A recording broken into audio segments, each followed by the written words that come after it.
She heard the words that would destroy her invisible life before anyone realized she understood them. Elena Cruz had spent 8 months perfecting the art of disappearing, moving through a Manhattan penthouse like air, serving powerful men who never looked twice at the quiet house manager. Until Adrian Vale, her employer and one of New York's most dangerous young power brokers, spoke 3 words in flawless Italian during a high-stakes negotiation. Lei è mia. She's mine. The rival boss's eyes sharpened with predatory interest. Elena's hands trembled as she poured wine. She understood every syllable, and now she had become the weakness that could bring down an empire. If you want to see how one sentence can change everything, stay until the end. Hit that like button and comment what city you're watching from. I want to see how far Elena's story travels. The first rule of survival in Adrian Vale's world was simple: become invisible. Elena Cruz had mastered this rule with the precision of someone who understood that visibility meant vulnerability.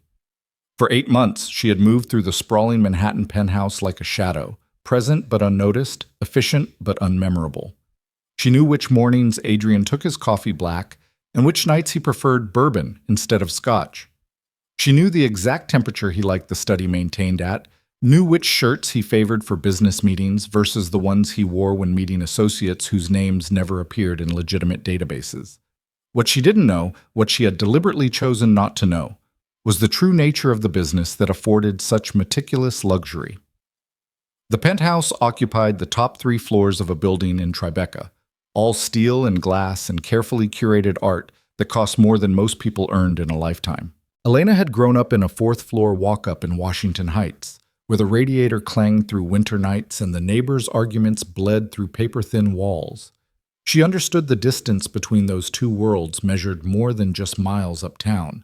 She was 26 years old, invisible by design, and she intended to keep it that way. Elena, Adrian's voice carried from the dining room, cultured and controlled even in its casual use of her name. We'll need the Chateau Margaux for tonight, the 09. Yes, Mr. Vale. She kept her voice neutral, professional. In 8 months, she had never called him anything else. She found him standing at the floor-to-ceiling windows, looking out over the city that sprawled beneath him like a kingdom waiting to be claimed. At 32, Adrian Vale had the kind of face that belonged in boardrooms or on magazine covers. Sharp cheekbones, dark hair kept precisely styled, eyes the color of cold Atlantic water. He wore his wealth and power with the ease of someone born to both, though Elena had learned enough in her time here to know that nothing about Adrian Vale's empire had been inherited. He had built it himself, brick by bloody brick, though the blood was something people only whispered about. 8 for dinner, he continued, still gazing out at the city. Vittorio Rossi and his associates. I need everything perfect tonight. Elena's hands tightened almost imperceptibly on the wine bottle she'd retrieved from the temperature-controlled cellar. Vittorio Rossi. Even she, who made it her business to know as little as possible, had heard that name. He controlled shipping interests up and down the eastern seaboard, the kind of shipping interest that moved cargo no customs agent ever inspected too closely. Of course, Mr. Vale. The usual menu? No? Adrian turned from the window, and for a moment his eyes actually focused on her, really looked at her, which almost never happened. Paolo will handle the menu. I need you serving tonight. No staff. Just you. Something cold touched Elena's spine. In 8 months, Adrian had never requested that she personally serve during his business dinners. There was always catering staff, professionals who appeared and disappeared like well-trained ghosts. Is there a particular reason? Rossi doesn't trust easily. Adrian's expression remained neutral, but Elena had learned to read the microscopic tells that betrayed his moods. The slight tension in his jaw meant he was calculating odds, running scenarios. Having my regular house manager serve keeps the atmosphere intimate, professional, but not so formal that it puts people on edge. What he meant, Elena understood, was that having a woman serve made powerful men feel more comfortable, more in control. It was a calculated move, like everything Adrian Vale did. I understand, she said, because understanding was part of staying invisible. You didn't question, didn't push, didn't make yourself memorable by being difficult. Wear something appropriate, Adrian added. Professional, but not... I understand, Elena repeated, saving him from having to finish the sentence. By 6:30 that evening, Elena had transformed the dining room into something that belonged in a different century, candles casting warm light across Irish linen, crystal that caught and fractured the glow into 1,000 small fires, the Chateau Margaux breathing in a decanter that probably cost more than her monthly salary. She had chosen a simple black dress, elegant but understated, her dark hair pulled back in a way that kept it from her face without drawing attention. Invisible, professional, unmemorable. The guests began arriving at 7:45, men in suits that cost what Elena earned in 6 months, carrying themselves with the particular confidence of people who had never been told no in any language. Vittorio Rossi entered last, a compact man in his mid-50s with silver threading through his dark hair and eyes that catalogued everything in a single sweep of the room. Adrian. His accent carried the music of northern Italy, Milan, or Turin. Beautiful space. You've done well for yourself. I had good teachers. Adrian's smile held just the right amount of deference, enough to acknowledge Rossi's seniority without suggesting subordination. Please sit. We have much to discuss. Elena poured wine with practiced precision, keeping her movements economical and unobtrusive. The conversation flowed in English, the universal language of international business, touching on shipping schedules and port access and profit margins. Nothing that would seem unusual to an outside observer, though Elena's carefully cultivated ignorance told her not to examine the spaces between the words too closely.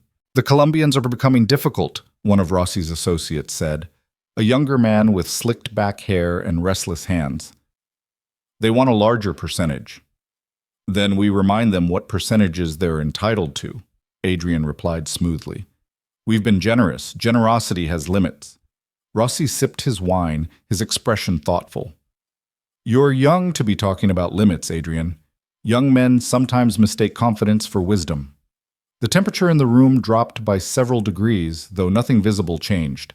Elena, refilling water glasses, felt the shift like a change in air pressure before a storm. I'm young, Adrian agreed, his tone unchanged. But I've been careful. Conservative, even. The expansion you're proposing requires resources I'm not certain we should commit. Not certain? Rossi's eyebrow lifted. Or not willing. Not convinced the timing is right. For 20 minutes, they circled each other verbally, discussing territories and timelines and risk assessments in language that sounded almost legitimate. Elena moved through her duties like water flowing around stone, present but yielding, necessary but forgettable. Until Rossi's eyes landed on her. She was refilling his wine glass when she felt his attention shift, focusing on her with an intensity that made her skin prickle. In 8 months of deliberate invisibility, Elena had forgotten what it felt like to be truly seen. Your house manager, Rossi said, switching suddenly to Italian. She's quite beautiful.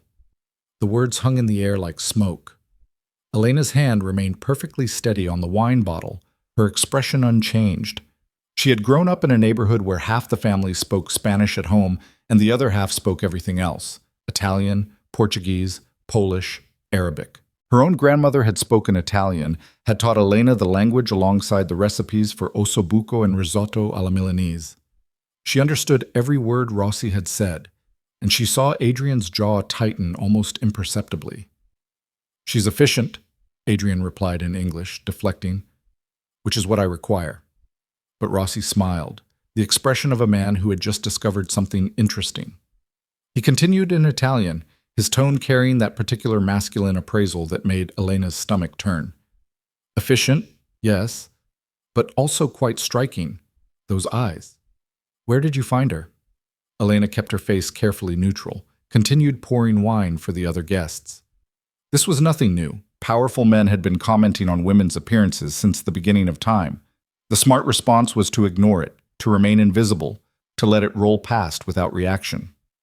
Adrian set down his wine glass with controlled precision.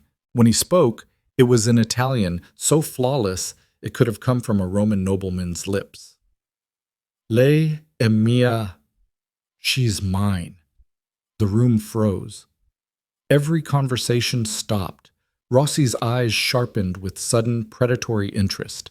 Elena felt her heart stop, then restart with a painful thud against her ribs. because those two words had changed everything. In the language of power and territory that these men spoke, Adrian hadn't just deflected an observation. He had claimed ownership. He had revealed something that could be used, leveraged, exploited. He had transformed Elena from invisible background element into visible weakness. And Rossi knew it. The older man's smile widened. "Is she?" he said softly, still in Italian. "How interesting. I hadn't realized you mixed business with personal interests." Elena saw Adrian realize his mistake. It flickered across his features for a fraction of a second, a minute tightening around his eyes. A breath held a moment too long. Then his expression smoothed into practiced neutrality. "A figure of speech," he said, switching back to English. "Elena has been with me for 8 months. I'm protective of my staff." But the damage was done. Rossi had seen the reaction, had cataloged it alongside whatever other vulnerabilities he filed away for future use. His gaze slid back to Elena, who was now very carefully not reacting, not showing any sign that she had understood the exchange. "Of course," Rossi murmured, "a good employer values loyal staff." The dinner continued for another 90 minutes, but the atmosphere had shifted in ways Elena couldn't entirely parse. The business discussion concluded with vague assurances and promises to continue the conversation, which Elena suspected meant exactly nothing. When the guests finally departed, Adrian remained at the table, staring at his wine glass. Elena began clearing plates with mechanical efficiency. "Leave it," Adrian said quietly. She paused, a stack of plates in her hands. "Mr. Vale, I said leave it." His voice carried an edge she'd never heard before. "And sit down." Elena set down the plates carefully, her mind racing through possibilities. Was she being fired? Had her reaction, or lack thereof, somehow revealed that she'd understood? Had she failed in some way she didn't fully comprehend? She sat across from him at the table, hands folded in her lap, maintaining the professional composure that had served her for 8 months. Adrian looked at her with an intensity that made her want to shrink back. "You speak Italian?" It wasn't a question. Elena felt her carefully constructed invisibility crumble like paper in flames. "My grandmother," she said quietly. "She was from Milan. She insisted we learn." "Why didn't you mention this when I hired you?" "You never asked, and it wasn't relevant to my position." Adrian laughed, but there was no humor in it. "Not relevant. Cristo." He ran a hand through his hair, disturbing its perfect styling. "Do you understand what just happened?" Elena met his eyes directly for the first time since she'd started working for him. "You claim me in front of a man who will now see me as leverage, as a weakness he can exploit." The bluntness of her words seemed to surprise him. "You understand that world." "I grew up in Washington Heights, Mr. Vale. I understand a lot of worlds." They sat in silence for a moment. Outside the windows, the city glittered like scattered diamonds, beautiful and indifferent to the small dramas playing out in its towers. "I made a mistake," Adrian said finally. "I don't make mistakes." "Everyone makes mistakes. Not ones that cost lives." His expression hardened. "Rossi isn't a patient man. If he thinks you matter to me, if he thinks taking you or using you will give him leverage, he won't hesitate." Elena felt ice crystallize in her veins. "Then we make it clear I don't matter. I'm just staff. You were being protective in a professional capacity. Nothing more." "You won't believe that.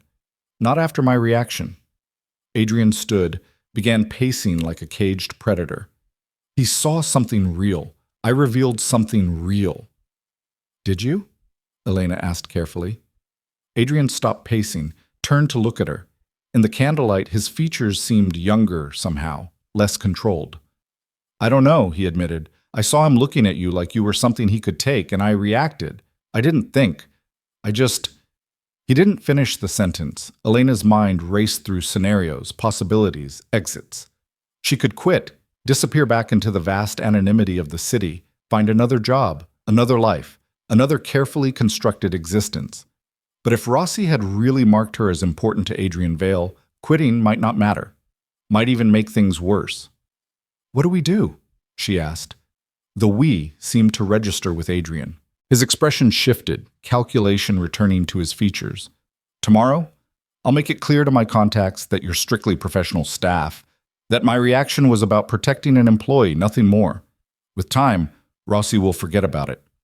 Will he? He'll have to. Adrian's voice carried absolute certainty. I won't let anything happen to you, Elena. That's a promise.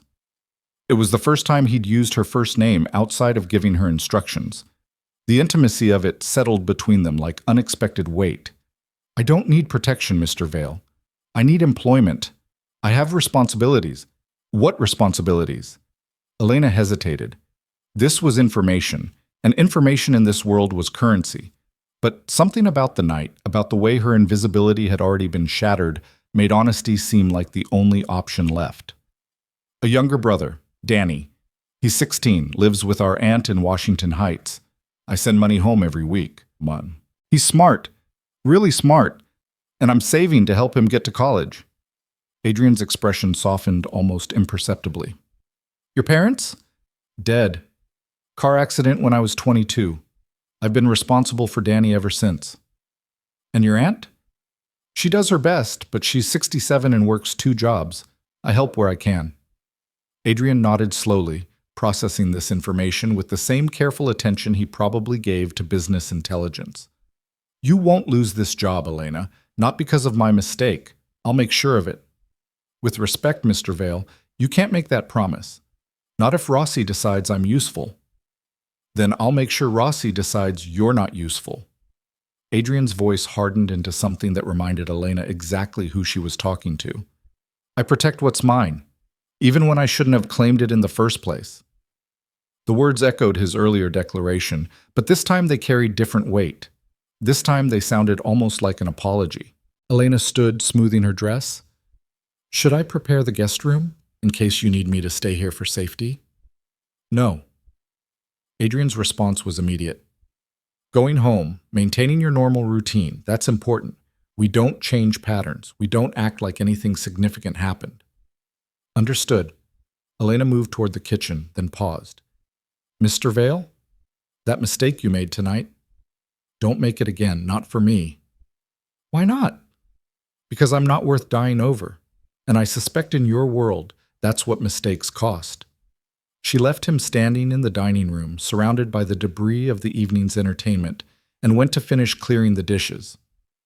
Tomorrow she would wake up in her small apartment in Chelsea, a place she could barely afford, but that put distance between her and the old neighborhood, between who she had been and who she needed to become. Tomorrow she would go about her careful, invisible life. But tonight, for the first time in 8 months, Adrian Vale had seen her, and in his world, being seen was the most dangerous thing of all. The next morning arrived with the particular brightness of September in Manhattan, the kind of light that made everything seem sharper-edged and more real. Elena took the subway from Chelsea to Tribeca, the same route she traveled every weekday, surrounded by the familiar press of commuters absorbed in their phones or their private thoughts. She told herself nothing had changed. She was still invisible, still professional, still just the house manager who kept Adrian Vale's life running smoothly. But when she let herself into the penthouse at 7:30, she found Adrian already awake, sitting in the living room with a cup of coffee and the kind of stillness that suggested he'd been waiting. You're early, Elena observed, setting down her bag. I didn't sleep. Adrian's eyes tracked her movement across the room. I've been making calls. About last night? About protection. He set down his coffee with precise care. Elena, I need you to understand something. In my world, once you're noticed, you can't become unnoticed. The best we can do is control the narrative. Elena felt her stomach tighten. What does that mean? It means for the next few weeks, possibly months, you'll have someone watching you. Not obviously, you won't even know they're there most of the time, but someone will make sure you get home safely, that nobody approaches you, that you're secure. I don't need a babysitter. You need someone who can respond if Rossi decides to test whether you actually matter to me. Adrian stood, and for the first time Elena noticed the strain in his features, the shadows under his eyes that suggested his sleepless night had been spent doing more than making calls. I've also contacted Rossi's people directly, made it clear that any move against you would be considered an act of war, That you're under my protection, not because you're important to me personally, but because I don't tolerate anyone threatening my household. And he believed that? He doesn't have to believe it. He just has to respect the cost of finding out if it's true. Elena moved to the windows, looking out at the city that had swallowed her whole when she was 22 and desperate. This isn't what I signed up for. I know. Adrian's voice came from directly behind her, close enough that she could feel the heat of him. And I'm sorry, but I meant what I said last night. I protect what's mine, even when it complicates things. Elena turned to face him, and in the morning light she could see past the carefully constructed persona to something rawer beneath. I'm not yours, Mr. Vale. I work for you. That's not the same thing. Isn't it? His eyes searched hers. In my world, the people who work for me, who I'm responsible for, they're mine to protect. That's how it works. And when protecting them becomes more dangerous than not protecting them, that's not a choice I'm willing to make. They stood in a silence that felt weighted with things neither of them was saying. Finally, Elena broke eye contact, moved toward the kitchen. I should start breakfast. Do you have meetings today? This afternoon, but Elena...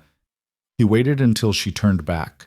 If anything happens, anything at all that makes you uncomfortable or afraid, you call me immediately. Not my assistant, not my security, me directly. She nodded, because what else could she do? She had entered this world with her eyes deliberately closed, choosing ignorance as protection. But ignorance was no longer an option. The days that followed developed a strange new rhythm. Elena performed her duties with the same efficiency as always, but now she felt the weight of invisible eyes tracking her movements. She never saw her protection directly, but she sensed them. The same car 3 blocks behind her subway stop several days in a row. The man reading a newspaper in the coffee shop across from her apartment building. The subtle shift in crowd patterns that suggested someone was making space around her. It should have felt invasive. Instead, it felt oddly comforting, though Elena hated herself a little for finding comfort in being watched. Adrian's behavior changed too, in ways so subtle Elena might have missed them if she wasn't paying attention. He started eating breakfast at home instead of grabbing coffee on his way out. He asked about her brother, remembered details from conversations. When she mentioned Danny's upcoming birthday, Adrian disappeared into his study and emerged 20 minutes later with tickets to a Rangers game, Danny's favorite team. I can't accept these, Elena protested. They're not for you, they're for your brother, from his sister. Adrian's expression remained neutral. I have season tickets. I won't miss one game. Mr. Vale? Adrian. He met her eyes directly. When we're alone, call me Adrian. I think we're past formality, don't you? The intimacy of it should have alarmed her. Instead, it felt like an acknowledgement of something that had been building since that dinner, a recognition that the boundaries between them had shifted in ways neither fully understood. 2 weeks after the dinner with Rossi, Elena's phone rang at 11 p.m. She was in her apartment, already in pajamas, reading a book she'd checked out from the library. The screen showed Adrian's private number. Mr. Vale? She answered formally despite his request, because nighttime calls felt different. There's a situation. His voice was tight, controlled. One of Rossi's associates approached your brother tonight, outside his school. Elena's blood turned to ice. Is he hurt? No, my people intervened before anything happened. But Elena, this is escalation. This is Rossi testing boundaries. Where's Danny now? Safe. I have him and your aunt at a hotel in Midtown. Secured location. But we need to talk about next steps. I'm coming there. Elena, now. Give me the address. 30 minutes later, Elena burst into a suite at the Four Seasons to find her brother sitting on a couch looking more excited than frightened, and her Aunt Maria clutching a rosary with white-knuckled hands. Elena! Danny jumped up, his 16-year-old enthusiasm undampened by whatever had happened. You didn't tell me you knew people with security teams. This guy was like something out of a movie. Daniel Cruz, what happened? Elena grabbed her brother's shoulders, searching him for injuries. Nothing happened. I was leaving basketball practice, and this guy came up asking questions about where I lived, if I had family, weird stuff. Then suddenly there's this other guy who just appears and tells the first guy to walk away. They had like a whole staring contest, and the first guy left. Adrian emerged from the bedroom, phone still in hand. His eyes found Elena's immediately. Your brother is fine. The associate asked questions but made no physical contact. My security moved in before it could escalate. Aunt Maria stood, her accent thick with stress. Elena, what is happening? Why are strange men asking about Daniel? Why are we in this hotel? It's complicated, Tia. Elena moved to embrace her aunt. There was an incident at work, a misunderstanding. It's being handled. A misunderstanding that requires armed security? Maria's eyes were sharp despite her age. Mija, what kind of work are you doing? I'm a house manager, Tia. But my employer has… Elena glanced at Adrian. Complicated business interests. Someone tried to use Danny to send a message. It won't happen again. How can you promise that? Because I'll make sure of it. Adrian stepped forward, and even in casual clothes, he carried an authority that made Aunt Maria straighten instinctively. Mrs. Cruz, I'm Adrian Vale. Elena works for me. What happened tonight was because of a mistake I made, and I take full responsibility. Your nephew and you will be under protection until this situation is resolved. Protection? Maria's eyes narrowed. What kind of protection? The kind that ensures nothing like tonight happens again. Adrian's voice carried absolute certainty. You have my word. The word of a man I don't know, involved in business you won't explain, giving protection we apparently need because of your mistake? Maria shook her head. Forgive me if that doesn't comfort me, Mr. Vale. Tia, Elena began. No, she's right to be skeptical. Adrian met Maria's challenging gaze directly. I would be too, in her position. But regardless of what you think of me or my business, I will not allow harm to come to your family because of my error in judgment. That's not a request or a negotiation. It's a statement of fact. Danny, watching this exchange with wide eyes, whispered to Elena, Is your boss always this intense? You have no idea, Elena murmured back. They spent the next hour working out arrangements. Danny and Aunt Maria would stay at the hotel for the next few days, while Adrian's people resolved the situation, a phrase that made Elena's stomach clench with implications she didn't want to examine too closely. Elena would continue her normal routine, but with enhanced security. When Aunt Maria and Danny finally retired to the suite's bedroom, Elena found herself alone with Adrian in the living room. I should fire you, she said quietly. Adrian poured himself bourbon from the suite's bar. You should. That would be the smart thing. Walk away, find a normal job with normal problems. It would? But I can't, can I? Because now Danny's been noticed. Now my family is involved. Walking away might actually make things worse. Adrian downed half the bourbon in one swallow. I won't lie to you, Elena. At this point, the safest thing for you and your family is staying under my protection, at least until Rossi backs down or this situation resolves another way. What other way? His silence was answer enough. Elena sat heavily on the couch. How did this become my life? 2 weeks ago I was invisible. Now I'm having conversations about protection and situations resolving in ways you won't specify. Adrian sat beside her, maintaining careful distance. I'm sorry. That's inadequate, but it's the truth. I saw Rossi looking at you like you were a thing he could take, and I reacted. I made you visible when visibility in my world means vulnerability. Why? Elena turned to face him. Why did you react that way? I'm just your house manager. Are you? His eyes searched hers. Because I don't think about my house manager when I'm supposed to be focusing on business deals. I don't notice what my house manager is reading when she thinks no one's watching, or how she smiles when she talks about her brother, or the fact that she's too proud to ever ask for help even when she needs it. Elena's breath caught. Mr. Vale, Adrian, he corrected softly. And before you say this is inappropriate or crossing lines, I know. Believe me, I know. I've spent 8 months knowing and ignoring it because you were right. You're my employee, and there's a power dynamic that makes anything else impossible. But that dinner with Rossi, when he looked at you like that, I stopped being able to ignore it. This is a terrible idea, Elena said, but her voice lacked conviction. The worst, Adrian agreed. I'm offering you protection because I owe you that. But I won't lie and pretend it's purely professional obligation. They sat in charged silence, the city glittering beyond the windows like scattered stars. Finally, Elena stood. I need to go home. Process this. Figure out what happens next. I'll have a car take you. I can manage. Elena. Adrian stood as well, and in his eyes she saw something that looked almost like desperation.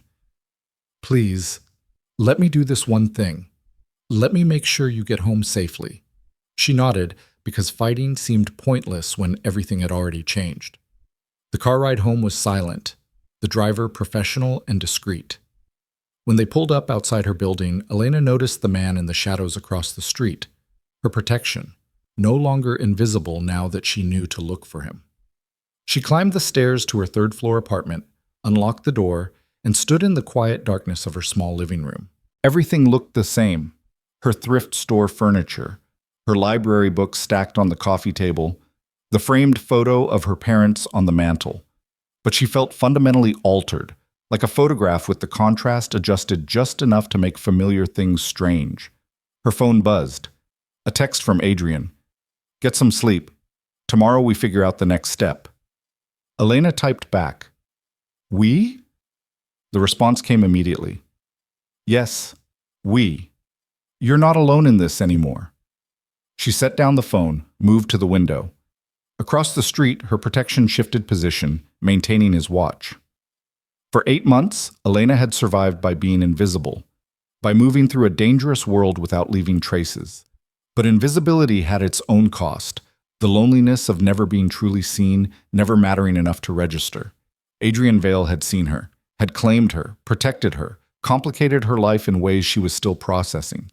And despite every logical argument against it, despite the danger and the impossibility and the sheer insanity of caring about a man who lived in shadows and power, Elena couldn't quite bring herself to regret being visible. Not when being invisible had meant being so profoundly alone. She pulled the curtains closed, shutting out the watching city, and tried to sleep. Tomorrow would bring new complications, new dangers, new impossible decisions. But tonight, for the first time in longer than she could remember, Elena Cruz felt like someone worth protecting. And that terrified her almost as much as it thrilled her. The morning after Danny's encounter arrived with rain, the kind of steady downpour that turned Manhattan into a study in gray and silver. Elena stood at Adrian's penthouse windows, watching water stream down the glass while behind her he conducted a conference call in clipped, efficient sentences that revealed nothing of the previous night's drama. She had arrived early, unable to sleep in her apartment while her brother and aunt remained sequestered in a hotel room because of her employer's mistake, or his claim, depending on how you looked at it. The coffee in her hands had gone cold, but she kept holding the cup anyway, needing something to anchor her. That's acceptable, Adrian said into his phone, his tone allowing no room for negotiation. But I want confirmation by end of business today. No extensions. He ended the call and turned to where Elena stood. Your family is safe. I had breakfast sent to their suite. Thank you. The words felt inadequate. How long will they need to stay there? Until I'm certain Rossi understands the boundaries. Adrian moved to stand beside her at the windows. This close, she could smell his cologne, something expensive and subtle that probably cost more than her rent. I have a meeting with his people this afternoon. A clarification of terms. Elena's stomach clenched. What kind of clarification? The kind that makes it clear touching your family would cost more than he's willing to pay. Adrian's reflection in the rain-streaked glass looked harder than the man standing beside her. Elena, I need you to trust me to handle this. I barely know you. She set down her coffee cup on the window ledge with careful precision. 2 weeks ago, you were just my employer. Now you're making promises about protecting my family from threats I don't fully understand. Then ask, what do you want to know? Elena turned to face him directly. What exactly do you do, Adrian? Not the sanitized version for tax returns? The truth. He studied her for a long moment, and she could see him calculating what to reveal, what to withhold, whether honesty would help or hurt. Finally, he spoke. I broker deals between people who can't afford to use conventional channels, import-export primarily, sometimes money movement, sometimes information. His voice remained level, professional, as if describing any legitimate business. I inherited some connections from my father, built others myself. Everything I do exists in gray areas. Not quite illegal, but not something I'd explain to federal prosecutors. And Rossi? Wants me to expand into territories I've avoided, trafficking routes I won't touch. Adrian's jaw tightened. I've built my business on certain principles. No drugs across borders where children live. No human cargo, ever. No weapons that end up in conflict zones. Rossi doesn't share those limitations. So you're a criminal with ethics? Elena couldn't keep the edge from her voice. I'm a businessman who operates outside systems that are themselves corrupted. But yes, if it makes you feel better to think of me as a criminal, I won't argue. He met her eyes without flinching. Does that change things, knowing what I am? Elena thought about her brother's excited recounting of the security guard, her aunt's frightened eyes, the man still watching her apartment building to keep her safe. She thought about 8 months of willful ignorance, of choosing not to see so she could keep her job and send money home and pretend the luxury around her came from legitimate sources. I think I always knew, she admitted quietly. I just didn't want to confirm it. And now that it's confirmed, now I have to decide whether staying is worth the cost. She wrapped her arms around herself. But that's not really a choice anymore, is it? Not if leaving makes Danny a target. No. Adrian's honesty was almost brutal. At this point, the safest place for you and your family is under my protection. I'm sorry that's true, but it is. The rain continued its steady percussion against the windows. Somewhere far below, the city went about its business, millions of people living ordinary lives untouched by the complications that had swallowed Elena whole. I need to see Danny, she said finally. Make sure he's actually okay, not just excited about being in a nice hotel. I'll take you.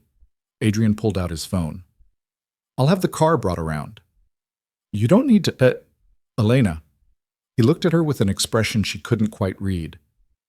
Stop fighting me on the small things. Save your energy for the battles that matter.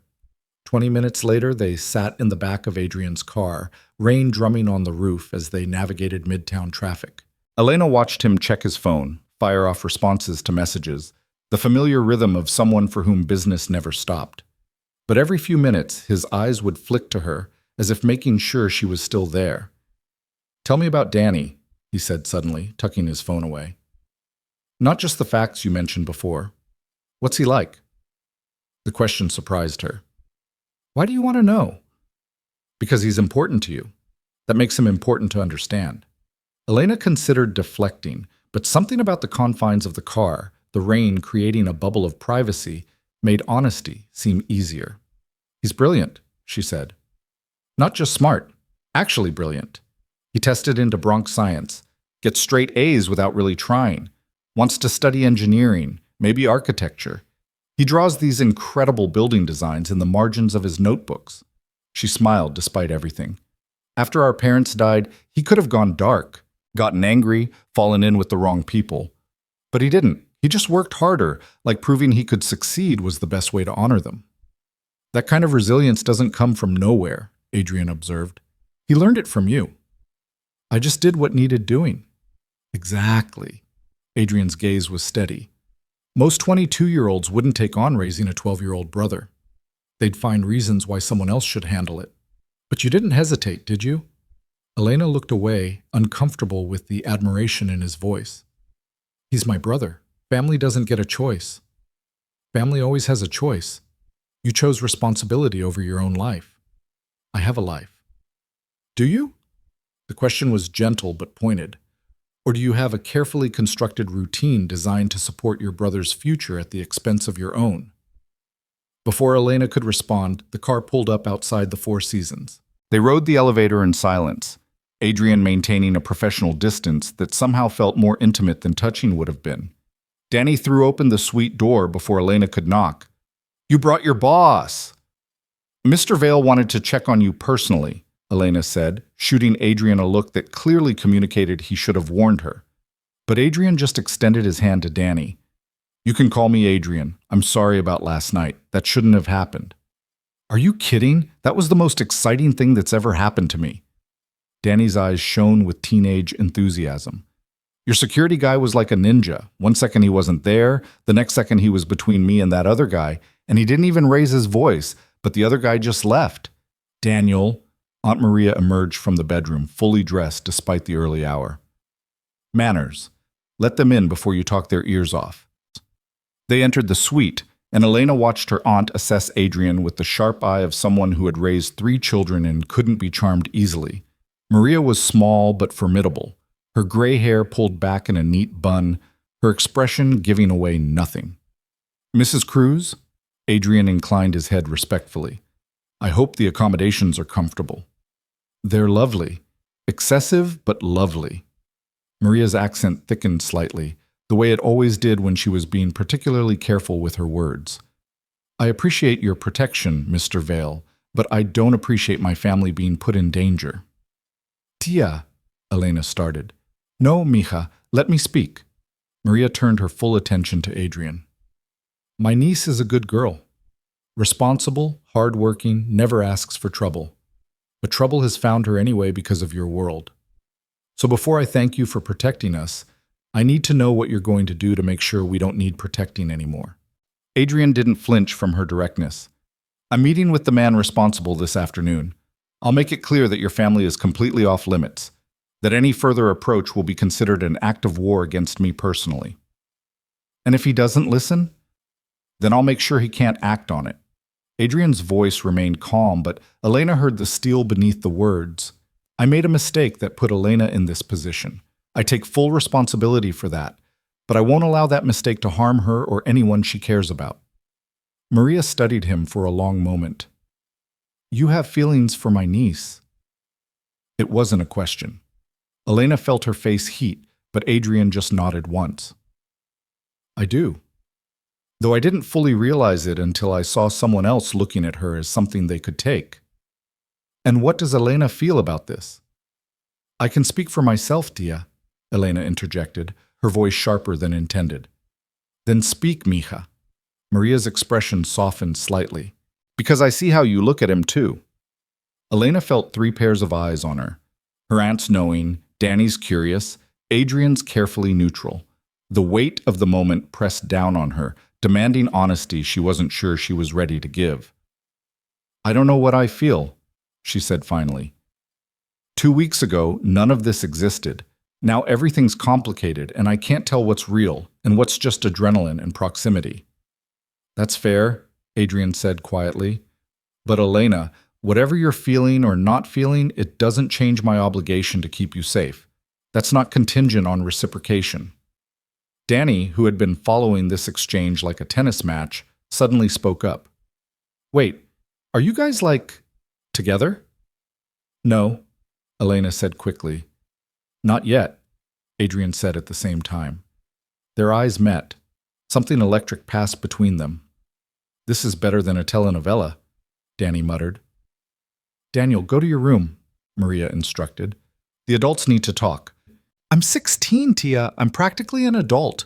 Room, now. Danny retreated with the exaggerated suffering of teenagers everywhere, closing the bedroom door with just enough force to communicate his displeasure without actually slamming it. Maria sat heavily on the couch, suddenly looking every one of her 67 years. Mija, I'm too old for this. When you took that job, you told me it was simple. House management for a young businessman. Good pay, normal hours, nothing complicated. I thought it was, Elena said, sitting beside her aunt and taking her weathered hand. I swear, Tia, I didn't know. But you suspected.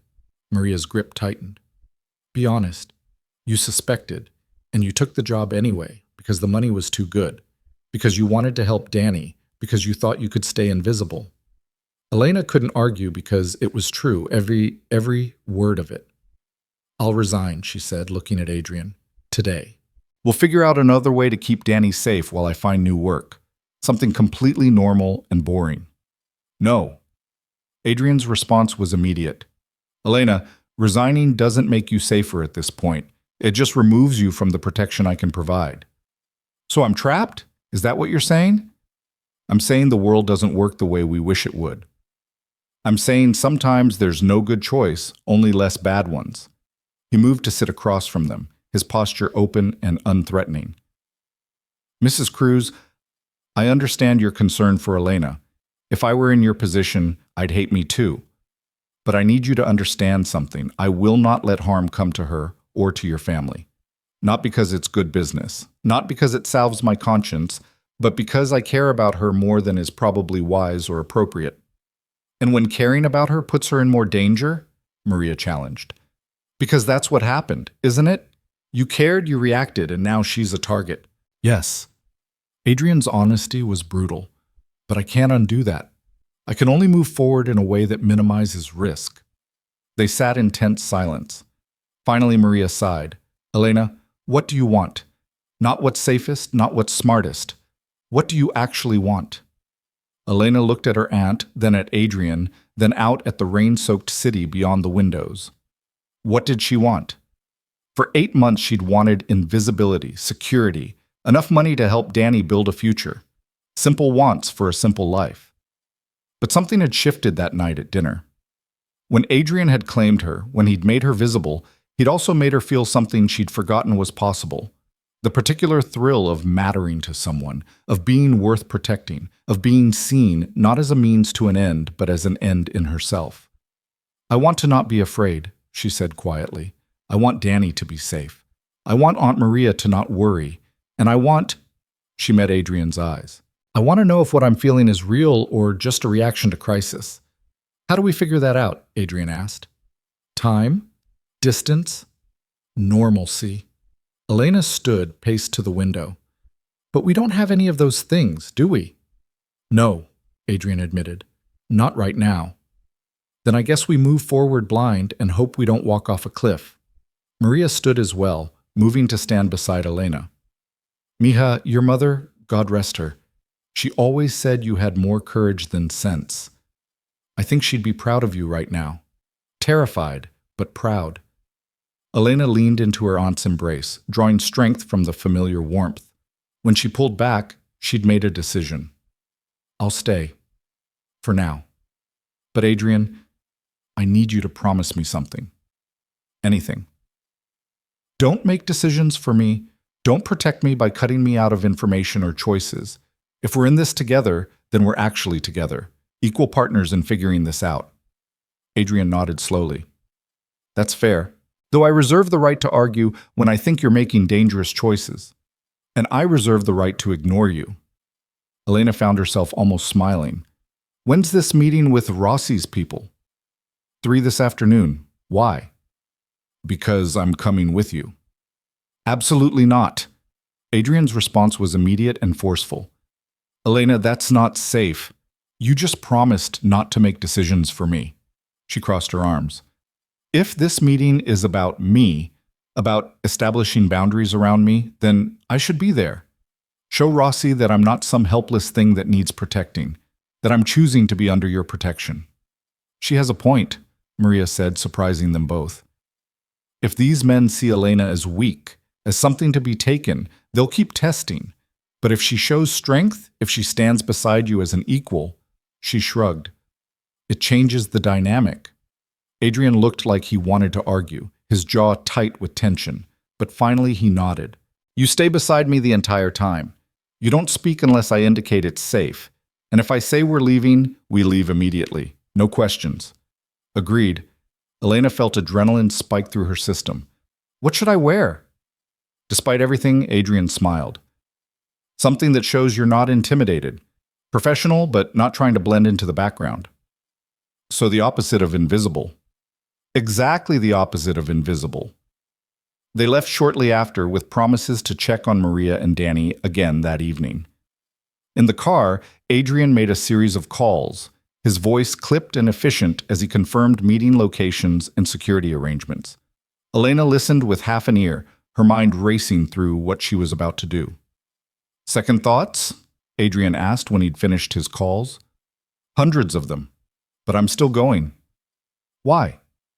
Elena considered the question. Because I'm tired of things happening to me. I want to be part of what happens next, even if it's dangerous. That's either very brave or very stupid. Can it be both? They arrived back at the penthouse, and Elena disappeared into the guest room to change. She pulled out the one truly professional outfit she owned. A charcoal gray suit she'd bought secondhand, but that fit her perfectly, paired with a cream silk blouse. When she emerged, Adrian's eyes tracked over her with an intensity that made her skin warm. "Good," he said simply. "You look like someone who makes her own decisions." "I am someone who makes her own decisions." "I'm beginning to realize that."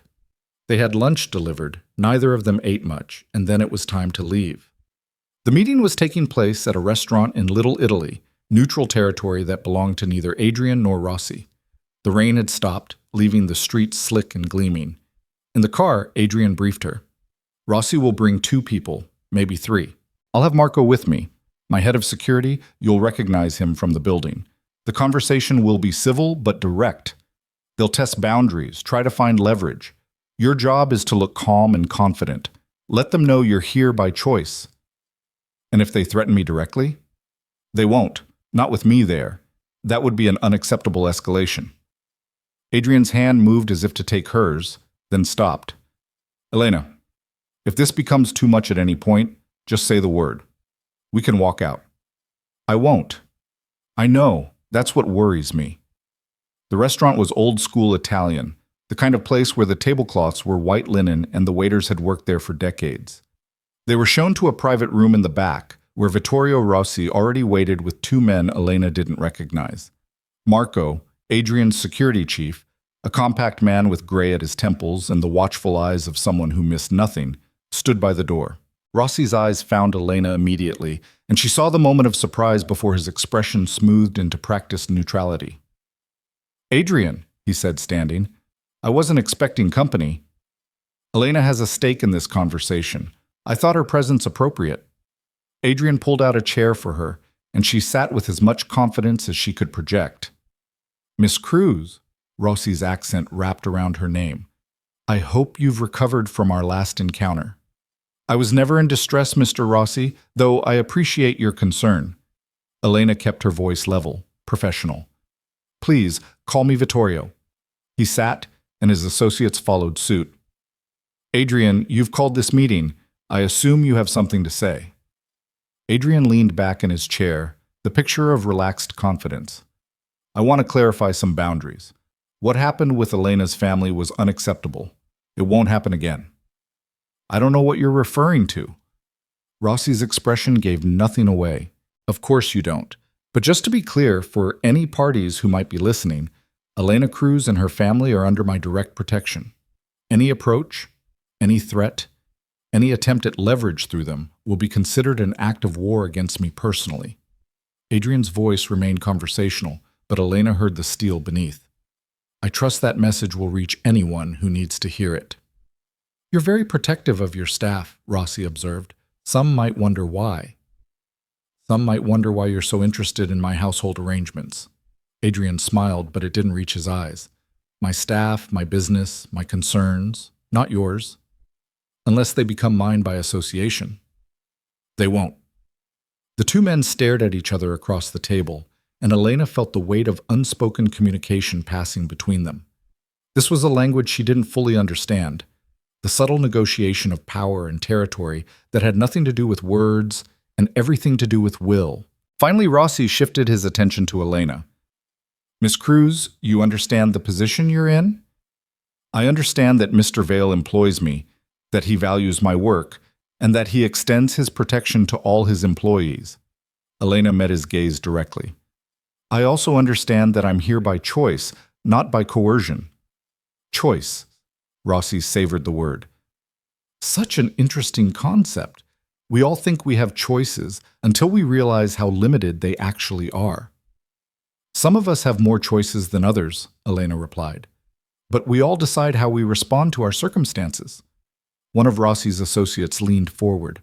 "Are you saying you choose to be here? In this room? In this situation?" "I'm saying I choose to stand where I'm standing. The situation was created for me, but how I respond, that's mine to decide." Adrian's hand found hers under the table, squeezed once in what felt like approval. Rossi noticed the gesture, and something shifted in his expression. "You're more than just staff to him," he said quietly. "That makes you valuable. And valuable things are always at risk." "Only if they can be taken." Elena kept her voice steady.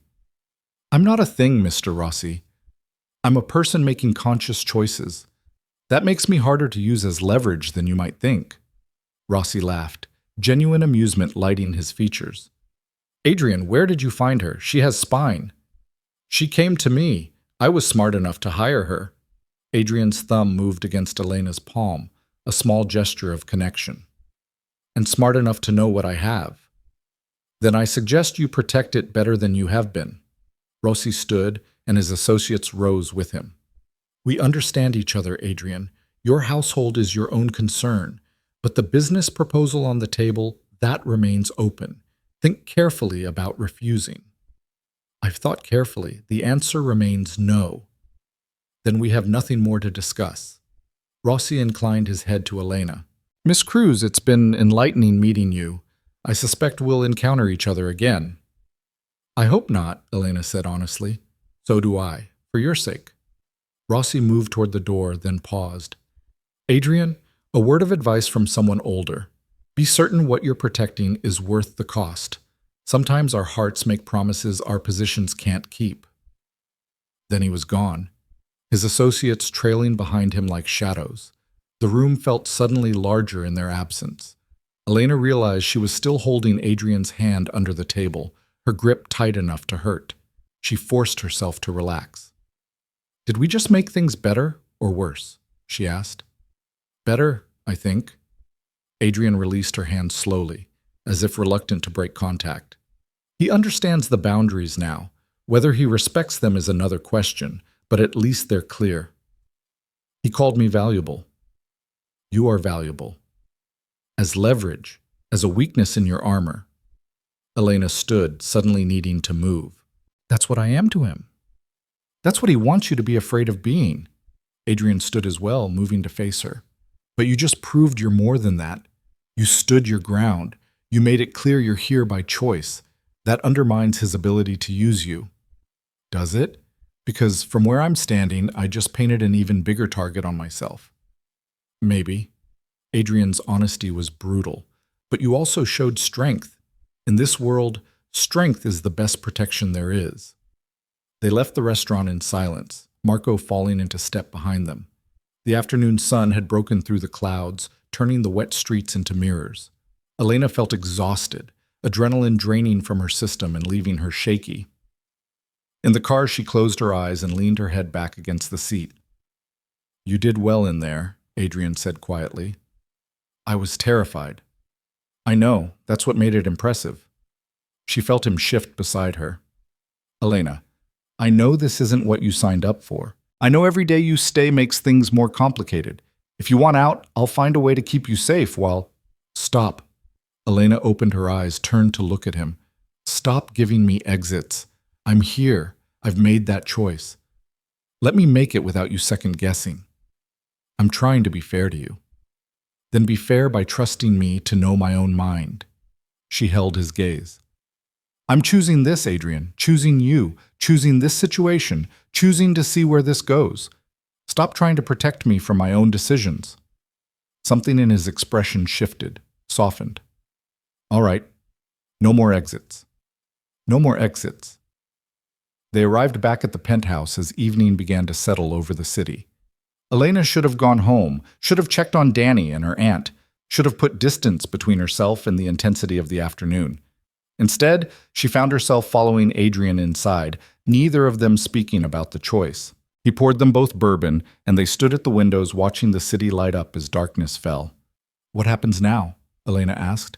Now we wait and see if Rossi respects the boundaries. I have people watching his movements, tracking his associates. If he makes another move toward you or your family, we'll know immediately. And then? Then I respond appropriately. Elena sipped her bourbon, felt it burn down her throat. I don't want you going to war over me. Then you should have stayed invisible. Adrian's voice carried a hint of something raw. Too late now. I've seen you, Elena. I can't unsee you. She turned to face him, bourbon forgotten. Is that what this is? Just about seeing me? No. He set down his glass, moved closer. It's about the fact that when Rossi looked at you like you were something he could take, I wanted to burn his world down. It's about the fact that I think about you when I shouldn't, notice things about you I have no business noticing. It's about the fact that somewhere in the last 8 months, you stopped being just my employee and became, what? Elena's heart was pounding. What did I become? Someone I can't afford to lose. The admission hung between them, honest and vulnerable in a way Elena suspected Adrian rarely allowed himself to be. She thought about all the reasons this was impossible. The power dynamic, the danger, the fundamental incompatibility of their worlds. She thought about her careful plans for invisibility and safety and a normal life. Then she stopped thinking and kissed him. Adrian went very still for a heartbeat, as if afraid to move and break the spell. Then his hands came up to frame her face, gentle despite the intensity she felt coiled in him, and he kissed her back with a hunger that had clearly been leashed for longer than either of them had admitted. When they finally broke apart, both breathing hard, Elena whispered, "No more invisibility." "No more invisibility," Adrian agreed, his forehead resting against hers. "But Elena, I need you to understand what that means. Being visible in my world, being mine, it comes with costs." "I know." She pulled back enough to meet his eyes. "I walked into that meeting today with my eyes open. I'm making this choice the same way." "Even though it's dangerous?" "Especially because it's dangerous. Because for the first time in 4 years, I'm living for something other than just survival." Adrian kissed her again, slower this time, thorough and claiming. When he pulled back, his eyes held a promise that made Elena's breath catch. "Then let's see where this goes," he said. "Together." "Together," Elena agreed. And standing in that penthouse high above the city, wrapped in arms that had promised to protect her, Elena Cruz chose to be visible, chose danger over safety, complexity over simplicity, feeling over numbness. It was possibly the worst decision she'd ever made. It was also the only one that felt like truly living. The kiss changed everything and nothing. Elena still arrived at the penthouse at 7:30 each morning, still managed Adrian's household with the same efficiency, still sent money home to her aunt every week. But now when their hands brushed passing coffee cups, when their eyes met across rooms, the air between them felt charged with possibility and danger in equal measure. 3 weeks passed in careful equilibrium. Danny and Aunt Maria returned home with security that had become so seamless, Elena sometimes forgot they were being watched. Rossi made no further moves, though Adrian's intelligence suggested he was consolidating power elsewhere, preparing for something neither of them could quite identify. And Elena learned to navigate the dual reality of being both Adrian's house manager and something far more complicated. "You're playing a dangerous game," Marco observed one afternoon, finding Elena in the kitchen preparing lunch. The security chief had become something of an unexpected ally, his gruff exterior hiding genuine concern. Which game would that be? Elena didn't look up from chopping vegetables. The one where you pretend you're still just staff when everyone who works for Adrian knows different. Marco leaned against the counter. "Not that I'm judging. I think it's good for him, actually. He's been alone a long time. He has plenty of people around him. People who work for him. That's not the same as having someone who sees past what he does to who he is." Marco's dark eyes were knowing. "You do that. See him." Elena set down her knife. "Does that bother you?" "Should it? Some people might think I'm manipulating the situation. Using my position for personal gain." Marco laughed, a rough sound. "If you were that kind of person, you'd have made demands by now. Asked for things, used your influence. Instead, you still take the subway to work and live in that shoebox apartment in Chelsea." "No, Elena, you're not playing that game." "Then what game am I playing?" "The one where you fall for someone you probably shouldn't and hope the landing doesn't kill you both." He straightened, moved toward the door. "For what it's worth, I hope you make it. This world needs more people willing to choose each other over safety." That evening, Elena sat with Danny in their aunt's living room while he worked through calculus homework. The apartment felt smaller than she remembered, the walls closer, the sounds of the building more intrusive.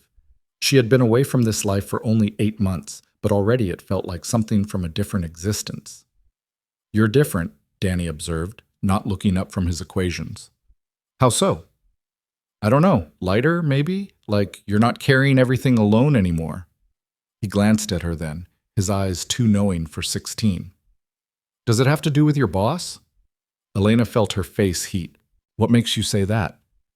The way you say his name, the way you smiled when he texted earlier. Danny grinned.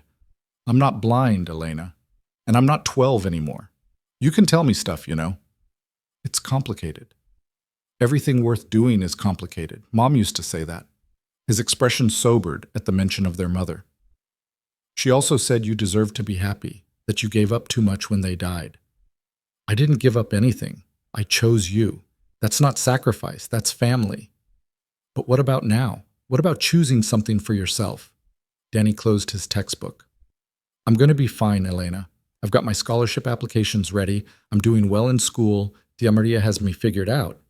You don't have to keep sacrificing for me. Dating my employer isn't exactly choosing something healthy for myself. Why not? From what I saw, he treats you like you matter, like you're more than just someone who works for him. When's the last time someone looked at you like that? Elena thought about Adrian's hands framing her face, the intensity in his eyes when he'd said he couldn't afford to lose her. She thought about the way he asked about her day, remembered details, made space for her in decisions that affected them both. It's dangerous, she said quietly. His world, the things he's involved in. You saw what happened. You got approached because of me. And his people protected me. Elena, life is dangerous. Dad died in a car accident on the way to work. Mom had a brain aneurysm folding laundry. Safe doesn't exist. So maybe choose the dangerous thing that makes you happy instead of the dangerous thing that makes you lonely. Out of the mouths of teenagers. Elena pulled her brother into a hug, feeling his gangly 16-year-old frame already taller than hers. When did you get so wise? I had a good teacher. The following week brought autumn in earnest, the city transforming into golds and crimsons that softened its hard edges.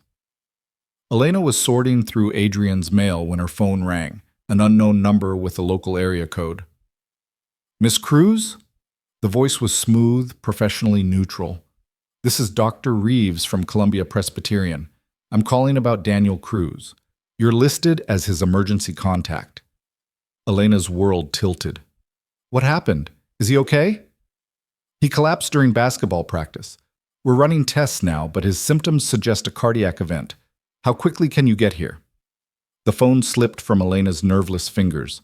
She heard her own voice, distant and strange, asking for details, promising to arrive immediately. Then Adrian was there, catching the phone, his hand steady on her shoulder. What happened? His voice cut through her panic. Danny, hospital, his heart. The words came out fractured, incomplete. Adrian didn't ask for details. He simply pulled out his own phone, spoke in rapid-fire sentences to someone on the other end. Within minutes, they were in his car. Marco driving with the kind of controlled speed that suggested this wasn't his first emergency run. Elena sat rigid, her mind conjuring every worst-case scenario medical dramas had ever suggested. He'll be fine, Adrian said, his hand finding hers. Danny's young, strong. Whatever this is, they'll handle it. You don't know that. No, but I know Columbia Presbyterian has one of the best cardiac units in the country. I know we'll make sure he gets whatever care he needs. And I know you're not alone in this. The hospital was organized chaos, nurses and doctors moving with practiced efficiency.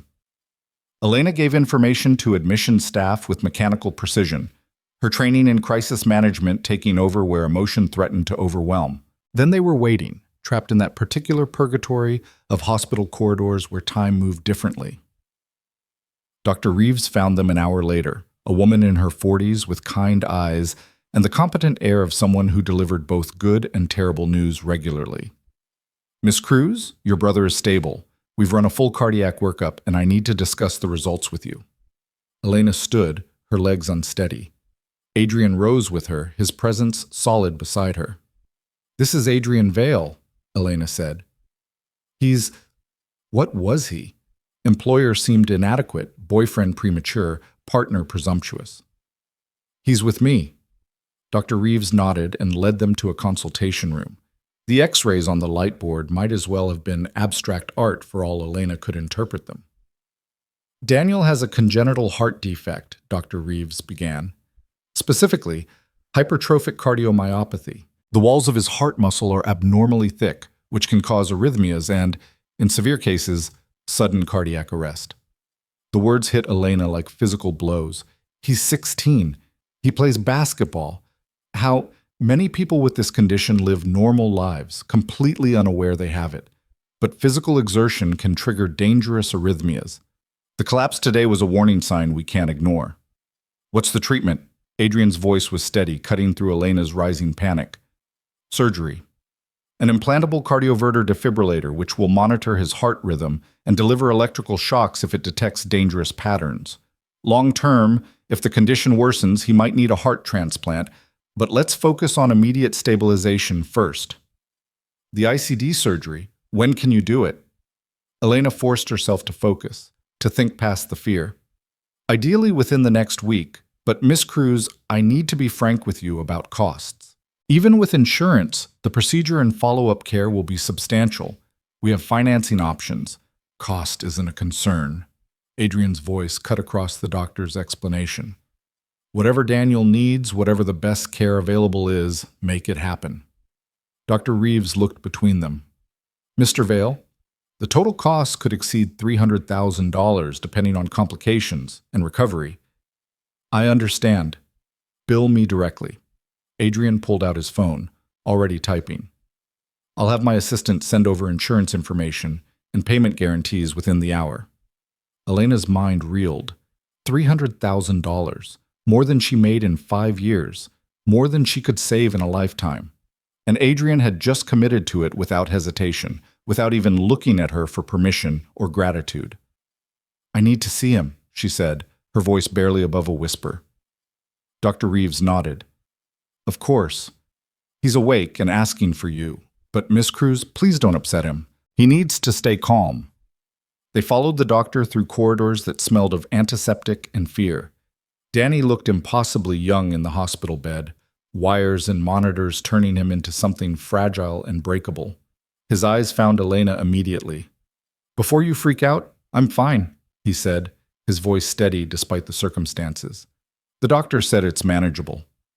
Elena moved to his bedside, took his hand carefully around the IV line. You collapsed, Danny. Your heart is weird, apparently, but fixable. They're going to put in some kind of device that'll keep me from dying during pickup games. He tried for humor, but Elena saw the fear beneath it. I'm sorry, Elena. I know this is expensive. Don't. Her voice came out sharper than intended. Don't you dare apologize for being sick. We'll figure out the money. Mr. Vale already figured it out, Danny said, looking past Elena to where Adrian stood near the door. Thank you. I don't know how we'll ever pay you back. You won't. Adrian moved closer, his expression gentle. This isn't a loan, Daniel. It's just making sure you're okay. But $300,000 is nothing compared to what you mean to Elena, and what Elena means to me. Adrian's eyes met Elena's over Danny's head. Your sister has become important to me. That makes your well-being important to me. It's that simple. Danny looked between them, a slow smile spreading across his face despite everything. So you guys are like serious? Danny, Elena started, because I think it's cool. I mean, the whole mafia thing is concerning, but he literally just saved my life, so I'm willing to overlook some moral ambiguity. Despite everything, the fear, the shock, the weight of impossible debt, Elena found herself laughing. Adrian's expression shifted into something that might have been affection or amusement or both. There's no mafia, Adrian said, but his tone suggested he was humoring a teenager rather than correcting a misconception. Sure, and I'm sure all your business associates are just really intense about import-export. Danny's eyes were already heavy, medication pulling him toward sleep. Elena, I'm glad you found someone, even if he is complicated. Rest, Elena said softly, smoothing his hair back from his forehead. We'll be here when you wake up. She stayed by Danny's bedside until he drifted into medicated sleep, then followed Adrian to the hallway. The weight of what had just happened, what had been promised, what it meant, pressed down on her until breathing felt difficult. $300,000, she said, her voice hollow. Adrian, I can't. You're not. He took her hands, his grip firm and grounding. Elena, look at me. This isn't about debt or repayment. This is about making sure the person you love most in the world gets the care he needs. But I can't pay you back. Not in any reasonable time frame, maybe not ever. Then don't. Consider it a gift. Gifts have strings. Everything has strings. Elena pulled her hands free, paced the corridor. What do you want from me in exchange? Because nothing is free in your world, Adrian. You've taught me that much. His expression shuddered. Is that really what you think? That I'd use your brother's medical crisis as leverage? I don't know what to think. A month ago, you were just my employer. Now you're paying for life-saving surgery, and I don't know what that makes us or what you expect. I expect nothing. Adrian's voice went cold, and Elena realized she'd hurt him. I'm paying for the surgery because your brother deserves to live, because you deserve to not lose another person you love, and because I have the means to make that happen. If you want to frame that as manipulation, as strings attached, then clearly I've misread what's between us. He turned to walk away, but Elena caught his arm. Wait, I'm sorry, She pressed her free hand against her eyes, fighting tears. I'm terrified. Danny is the only family I have left that isn't 67 and tired. And you just casually promised an amount of money I can't even conceptualize. And I don't know how to accept that without feeling like I owe you my entire life. Adrian's expression softened. He pulled her into his arms, and Elena let herself collapse against him, let the fear and gratitude and confusion pour out in tears that soaked into his expensive shirt. You don't owe me anything, he said against her hair. Elena, when I said you'd become important to me, I meant it. Your pain is my pain. Your family's well-being matters to me because they matter to you. That's not manipulation. That's caring about someone. I'm not used to people caring about me like this. I know, but you're going to have to get used to it. He pulled back enough to look at her. I'm not going anywhere. And neither is my support for Danny. Whatever he needs, however long recovery takes, whatever follow-up care is required. It's handled. I need you to accept that. Elena searched his face, looking for hidden agendas or unspoken expectations. She found only sincerity and something that looked dangerously like love. Okay, she whispered. Okay. Thank you. For Danny, for being here, for everything. You're welcome. Now, when's the last time you ate? I don't remember. Then let's fix that. Marco will stay with Danny. We'll get food, come back, and figure out next steps. Adrian kept his arm around her shoulders, steering her toward the elevators. One crisis at a time, Elena. We'll handle this together. The cafeteria was nearly empty at 9 p.m., fluorescent lights harsh against tired faces. Adrian bought them both sandwiches that tasted like cardboard, coffee that was more efficient than enjoyable. They sat at a corner table, and for several minutes neither spoke. I need to call my aunt, Elena said finally. She'll want to know. Already done. Marco called her from the car. She's staying with a friend tonight. Didn't want to be alone, but she'll be here first thing tomorrow. You think of everything. I try. Adrian's smile was tired. Part of how I've survived this long. Elena picked at her sandwich, her appetite non-existent, but knowing she needed to eat. Can I ask you something? Anything. Why did you react the way you did? At that dinner with Rossi when he commented about me. You could have deflected, could have ignored it. Instead, you claimed me. Why? Adrian was quiet for a long moment, staring into his coffee as if it held answers. When he finally spoke, his voice carried a vulnerability she'd rarely heard. When I was 8, my father brought home a stray dog. Scruffy thing, half-starved, mean from being kicked too many times. My mother didn't want it in the house, but my father insisted. Said the dog just needed someone to show it kindness, prove the world wasn't all cruelty. He paused, the memory clearly painful. For 3 months, I worked with that dog. Fed it, played with it, slowly earned its trust. And then one night, one of my father's associates commented that it was a nice dog. My father, trying to impress him, offered to give it away. Just like that. Like those 3 months meant nothing. Like the bond we'd built was disposable. What happened? I threw a fit. 8 years old, screaming at my father in front of his associates that the dog was mine. That he couldn't give away what belonged to me. My father was furious, embarrassed me in front of powerful men. But he let me keep the dog. Adrian's eyes met hers. That dog lived another 12 years, and I learned something important that night. When something matters to you, you claim it, loudly, publicly, without apology. Because if you don't, someone else will take it from you. I'm not a dog, Adrian. No, you're infinitely more important. And when Rossi looked at you like you were something that could be traded or taken, every instinct I've ever developed said to make it clear you weren't available. That you were mine. He reached across the table, took her hand. I know that sounds possessive and probably unhealthy, but in my world, unclaimed things don't survive. I claimed you to protect you. Everything else, the feelings, the complications, those came after. Elena understood then, in a way she hadn't before, that Adrian's claim wasn't about ownership, but about protection. In his world, being alone meant being vulnerable.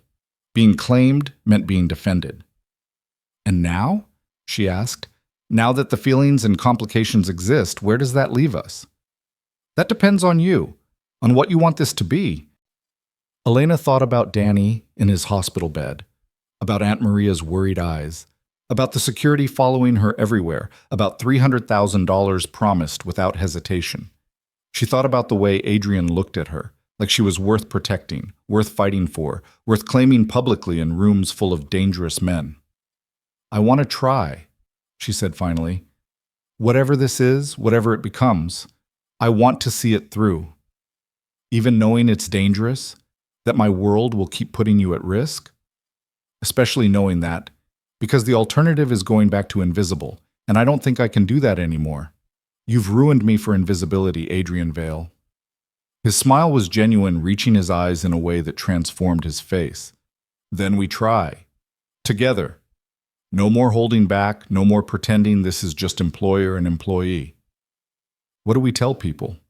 The truth, that you matter to me, that anyone who wants to get to me will have to go through you first, that I chose you, and I'm not unchoosing you regardless of complications. He stood, pulled her up with him. Come on, let's go check on your brother. They rode the elevator back to Danny's floor in silence, but it was a comfortable silence now, the kind that existed between people who had made decisions and would face consequences together. Marco was standing outside Danny's room, and he nodded to them as they approached. Kid's still sleeping. Nurses checked him twice, vital signs good. Marco's expression was carefully neutral. Hospital administrator came by, confirmed payment information received. They're scheduling surgery for Friday. Thank you, Marco. Adrian clapped his security chief on the shoulder. Go home. Get some rest. I'll stay tonight. Boss, you have that meeting at 8? Cancel it. Family emergency. Adrian's tone made it clear this wasn't negotiable. Elena needs to be here, which means I'm here. Everything else can wait. Marco's eyes flickered to Elena, then back to Adrian. Something passed between the two men, some wordless communication. Then Marco nodded. I'll handle the rescheduling. Call if you need anything. After Marco left, Elena and Adrian settled into the uncomfortable chairs beside Danny's bed. The hospital sounds continued around them, beeping monitors, soft-soled shoes in corridors, the distant murmur of medical conversations. Danny slept peacefully, his young face relaxed in a way that made Elena's heart ache with protective love. You should go home, she said to Adrian quietly. Get real sleep. I'll be fine here. No. Adrian? Elena. When I said we're in this together, I meant it. You're not sitting in this hospital alone while your brother recovers from a cardiac event. I'm staying. His hand found hers in the dim light. Besides, where else would I want to be? She leaned her head against his shoulder, felt his arm come around her. In the antiseptic silence of the hospital room, with her brother breathing steadily and the man she was falling for holding her close, Elena felt something shift inside her. The careful walls she'd built around her heart, the protective distance she'd maintained from anyone who might hurt her, began to crumble. I'm scared, she admitted quietly. Not just about Danny, though that terrifies me, but about this, about us, about caring this much about someone whose life is built on foundations I don't fully understand. I'm scared too, Adrian confessed. You make me want things I'd written off as impossible. Normalcy, partnership, a life that's about more than just power and territory. But wanting those things in my world, it creates vulnerabilities I'm not sure how to protect. So we're both terrified. Completely. He pressed a kiss to her temple. But I'd rather be terrified with you than safe without you. They sat like that through the long night, taking turns dozing and watching over Danny. Nurses came and went, checking vitals and adjusting medications. Dr. Reeves stopped by at dawn, confirmed that surgery was scheduled for Friday morning, went over procedures and risks with clinical efficiency that did nothing to ease Elena's anxiety. Aunt Maria arrived at 7, her eyes red from crying, her hands shaking as she embraced Elena. "Mija, why didn't you call me yourself? I should have been here." "You needed rest, Tia, and Marco made sure you knew everything." Elena held her aunt close. "He's going to be okay. The surgery Friday will fix this."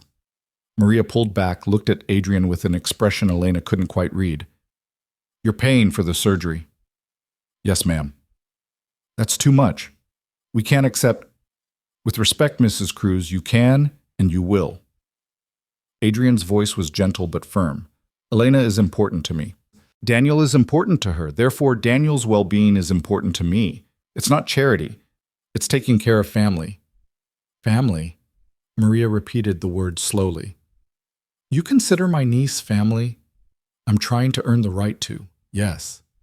Maria studied him for a long moment, her eyes seeing things Elena suspected she was missing. Finally, the older woman nodded. "Then I accept. But Adrian Vale, if you hurt my Elena, if you use her or break her heart, you'll answer to me. I may be old and I may not have your power, but I promise you'll regret it." Despite everything, Adrian smiled. "I believe you, Mrs. Cruz, and I give you my word. I'll do everything in my power to keep Elena safe and happy." "See that you do." Danny woke shortly after, groggy but alert enough to tease Elena about her rumpled clothes and the fact that Adrian was still there. The morning passed in a blur of medical consultations, pre-surgery preparations, and the particular rhythm of hospital life. Elena called her supervisor at the agency that had placed her with Adrian, explained the situation, requested family emergency leave. The supervisor was understanding, probably because Adrian had already called and made it clear Elena's position was secure.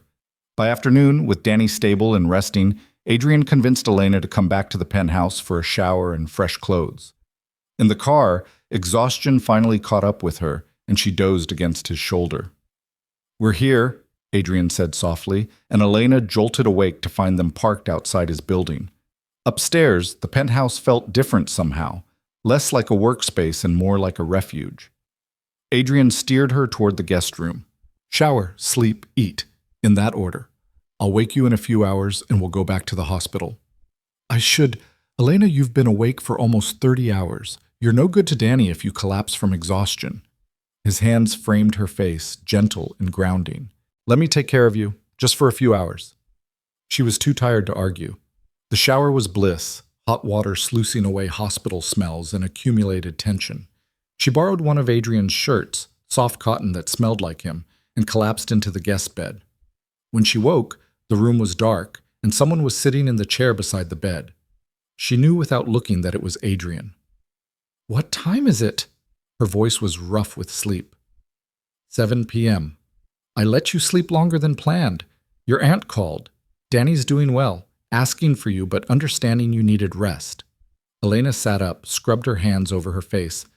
"I should get back. In a minute. First, eat." Adrian indicated a tray on the nightstand. Soup, bread, something that looked like actual food rather than hospital cafeteria offerings. "Marco picked it up from that Italian place you like." "You remembered my favorite restaurant?" "I remember everything about you, Elena. Even the things you think I don't notice." He watched her eat with an intensity that should have been uncomfortable but somehow wasn't. "Can I ask you something?" "Of course." "That first day you interviewed for this position, what made you take the job? You had other offers, better references. Why choose to work for me?" Elena thought back to 8 months ago, to the desperate woman she'd been who needed work and didn't ask too many questions. "Honestly, the money. You offered twice what anyone else was willing to pay for house management. I knew it probably meant the job would be complicated, but I needed complicated if it came with that kind of salary. And if you'd known what complicated actually meant, that you'd end up involved with me, targeted by rivals, sitting in hospitals while your brother faces surgery I'm paying for."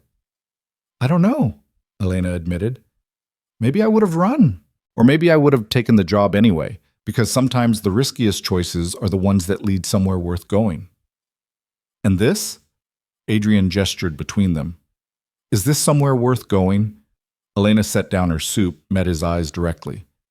Ask me again, after Friday. After Danny's surgery, after we know he's okay. Ask me when I'm not operating on fear and gratitude and exhaustion. Fair enough. Adrian stood, offered his hand. Come on, let's go back to your brother. They returned to the hospital to find Danny holding court with several nurses, charming them with the easy confidence of someone too young to fully grasp his own mortality. He lit up when he saw Elena. There you are. I was starting to think Adrian had kidnapped you. Just making sure she ate and slept, Adrian replied easily. Someone has to look after her while she's looking after you. The next 2 days passed in the strange, suspended time of medical crises, endless waiting punctuated by moments of activity, fear held at bay by procedure and routine. Adrian never left, conducting business via phone and laptop when necessary, but always present, always there when Elena needed him. Friday morning arrived with gray skies and the particular quiet that precedes significant events. Danny was prepped for surgery by 6 a.m., his teenage bravado finally cracking to show the scared kid beneath.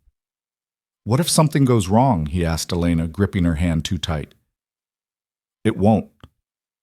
But what if it does? What if I don't wake up? Then I'll be furious with you for leaving me alone with Aunt Maria's cooking. Elena smiled through her fear. But you will wake up, Danny. You're too stubborn not to. Promise me something. His eyes were serious. If something happens, if I don't make it, don't let it ruin what you have with Adrian. Don't use me as an excuse to run from being happy. Nothing's going to happen. Promise me, Elena. I promise. Now stop talking like you're dying and start focusing on waking up so you can tease me more about my complicated love life. They wheeled him away at 6:30, and then there was nothing to do but wait. The surgery would take 4 hours, maybe more, if complications arose. Elena sat in the surgical waiting area with Adrian on one side and Aunt Maria on the other, time moving like honey, thick and slow. At hour 3, Dr. Reeves emerged, still in surgical scrubs. Elena's heart stopped. He's doing beautifully, the doctor said, smiling. No complications, device implanted perfectly.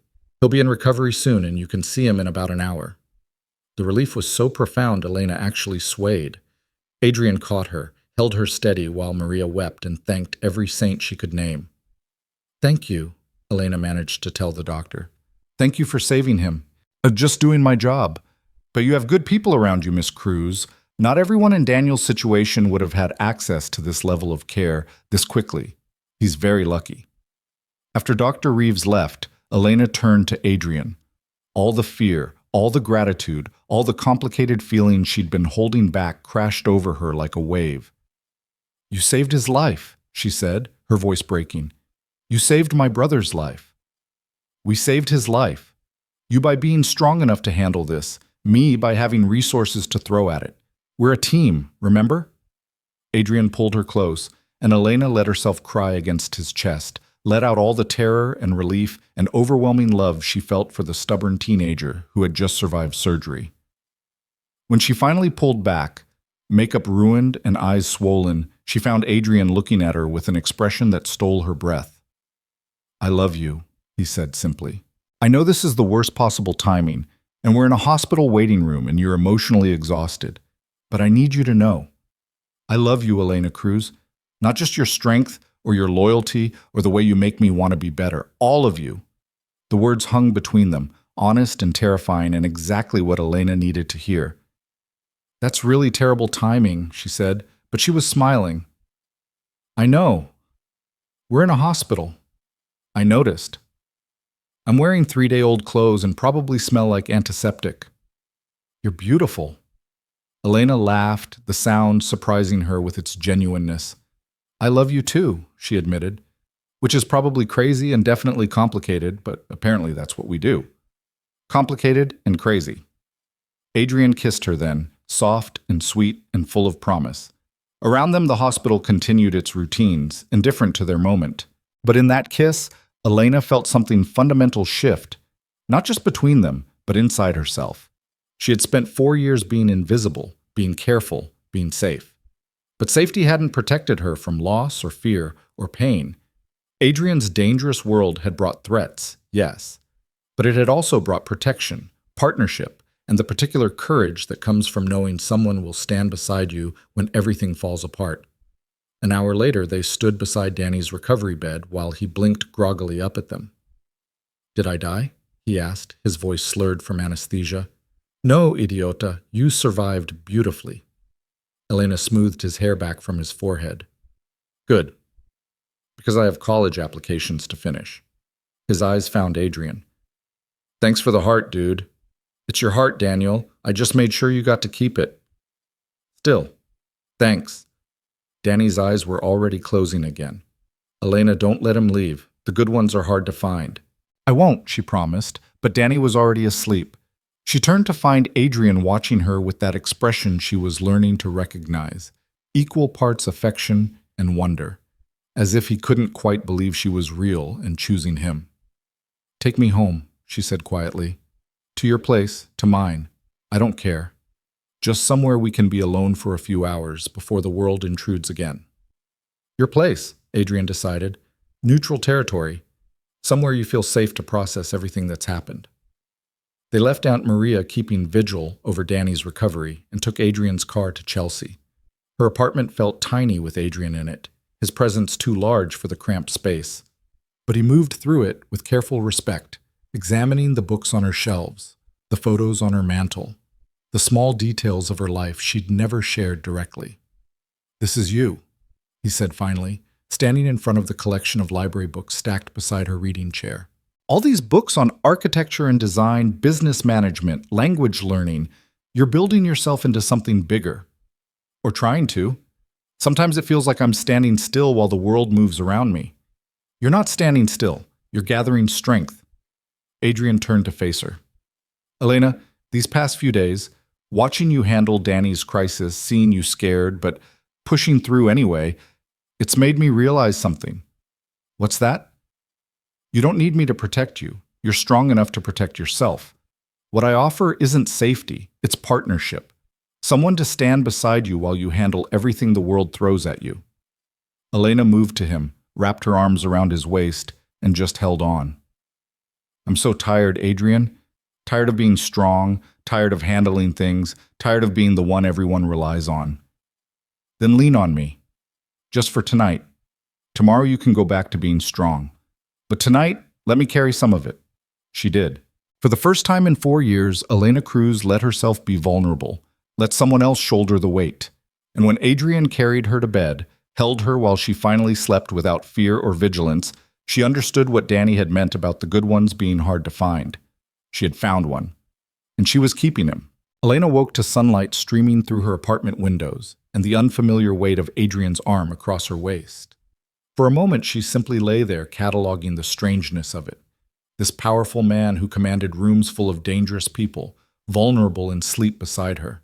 His face looked younger like this, the hard edges softened by unconsciousness. Her phone buzzed on the nightstand. A text from Aunt Maria. "Danny ate breakfast, flirting with nurses. He's fine. Stay where you are and rest." The relief was profound. Elena carefully extracted herself from Adrian's embrace and padded to the kitchen to make coffee. Through the window, the city was waking up. Delivery trucks, early commuters, the relentless machinery of New York grinding forward regardless of personal dramas. She had lived in this apartment for a year, but it had never felt like home. Just a place to sleep between taking care of Danny and working for Adrian. Now, with Adrian in her bed and Danny recovering and everything changed, Elena wondered what home even meant anymore. "You're thinking too loud." Adrian's voice came from the bedroom doorway. He'd pulled on his pants but remained shirtless, and Elena's breath caught at the casual intimacy of it. "Just processing." She poured him coffee, passed it over. "Everything's different now." "Is that bad?" "I don't know yet."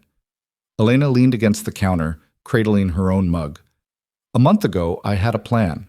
Work hard. Save money, get Danny through school, maybe eventually figure out my own life. Simple, linear, safe. And now? Now my brother has a heart condition that requires ongoing care. I'm in love with a man whose business I don't fully understand. There are people watching my every move to keep me safe from threats I never asked to face. Nothing is simple anymore. Adrian set down his coffee, moved to stand in front of her. Do you want simple back? Elena searched his face, looking for what answer he wanted to hear. But his expression remained neutral, genuinely asking rather than leading. No, she admitted. I want this. Whatever this is, even though it terrifies me. Good, because I'm not letting you go without a fight. He kissed her forehead, gentle and grounding. But Elena, we need to talk about what happens next. What do you mean? I mean, Rossi has been quiet for 3 weeks. That's not normal. In my experience, silence means planning. Adrian's voice shifted into the tone he used for business, controlled, analytical. I need to know he's not going to make another move against you or your family. How do you find that out? By forcing his hand, making him show his intentions before he's ready. Adrian pulled out his phone, scrolled through messages. I have sources saying he's meeting with some Colombian contacts next week, expanding his operations in directions I predicted he would when I refused his initial proposal. And that affects me how? It doesn't directly, but it creates opportunity. If Rossi is focused on building new alliances, he's less likely to waste resources on petty revenge against someone who refused to be intimidated. Adrian pocketed his phone. I'm going to that meeting. Make it clear we can coexist without conflict as long as he respects boundaries. Elena felt ice crystallize in her stomach. That sounds dangerous. It's business, and necessary. His eyes found hers. But I need to know you'll be safe while I'm handling it. I need to know Danny is protected. You're asking me to trust you. I'm asking you to let me do what I do best. Negotiate from a position of strength while protecting what matters to me. Adrian's hand cupped her cheek. This is part of my world, Elena. The part you can't avoid if we're going to be together. She understood what he wasn't saying, that loving him meant accepting the violence and danger inherent in how he operated. That partnership required trust even when fear screamed to run. Okay, she said finally, but I want to know the plan. Not just the sanitized version, the actual plan. What you're walking into, what the risks are, what happens if things go wrong. Adrian's expression shifted into something that looked like respect. Fair enough. Come back to the penthouse with me. I'll show you everything. They stopped by the hospital first, finding Danny awake and animated despite the fresh surgery. He was already planning his return to school, talking about modified athletics programs and how the ICD device would be like having a superhero origin story. Most people don't get built-in defibrillators, he told Elena enthusiastically. I'm basically Iron Man now. Iron Man didn't have a heart condition, Elena pointed out, but she was smiling. Details. Danny waved this away. The point is I survived. I'm going to be fine, and you can stop hovering. Aunt Maria, sitting in the corner with her knitting, made a sound that might have been agreement or skepticism. Your sister will stop hovering when you're 40, mijo. Accept it. After confirming with Dr. Reeves that Danny's recovery was progressing exactly as hoped, Elena and Adrian headed to the penthouse. The familiar space felt different now, less like a workplace and more like shared territory. Adrian led her to his study, a room she'd been in countless times to deliver messages or documents, but never really examined. Now she saw it with new eyes. The maps on the walls marked with pins and notations, the filing cabinets that probably held information worth killing for, the computer setup that looked more like a command center than a home office. This is where I work, Adrian said, gesturing to the organized chaos. Where I track movements, analyze patterns, make decisions that affect a lot of people's lives. He pulled up a file on his computer, and Elena found herself looking at a dossier on Vittorio Rossi that was frightening in its comprehensiveness.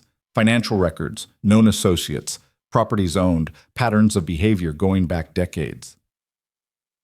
I've been watching him since our dinner, Adrian explained, tracking his movements, monitoring his communications through various channels. He's been building towards something, consolidating power in ways that suggest a major play. What kind of play? Expansion into South American routes, specifically cocaine trafficking through new corridors that avoid traditional DEA surveillance. Adrian's expression was grim. It's lucrative, but high risk. The kind of thing that could make him incredibly wealthy or get him killed. And you? I want no part of it. I told you, I don't touch drugs, especially not ones that destroy communities. He pulled up another file, this one showing a web of connections between various organizations. But Rossi sees my refusal as weakness, as me not having the stomach for real power. So this meeting is me making it clear that I'm not weak, just selective, that I have my own power base and don't need his approval to operate. Adrian turned to face her fully.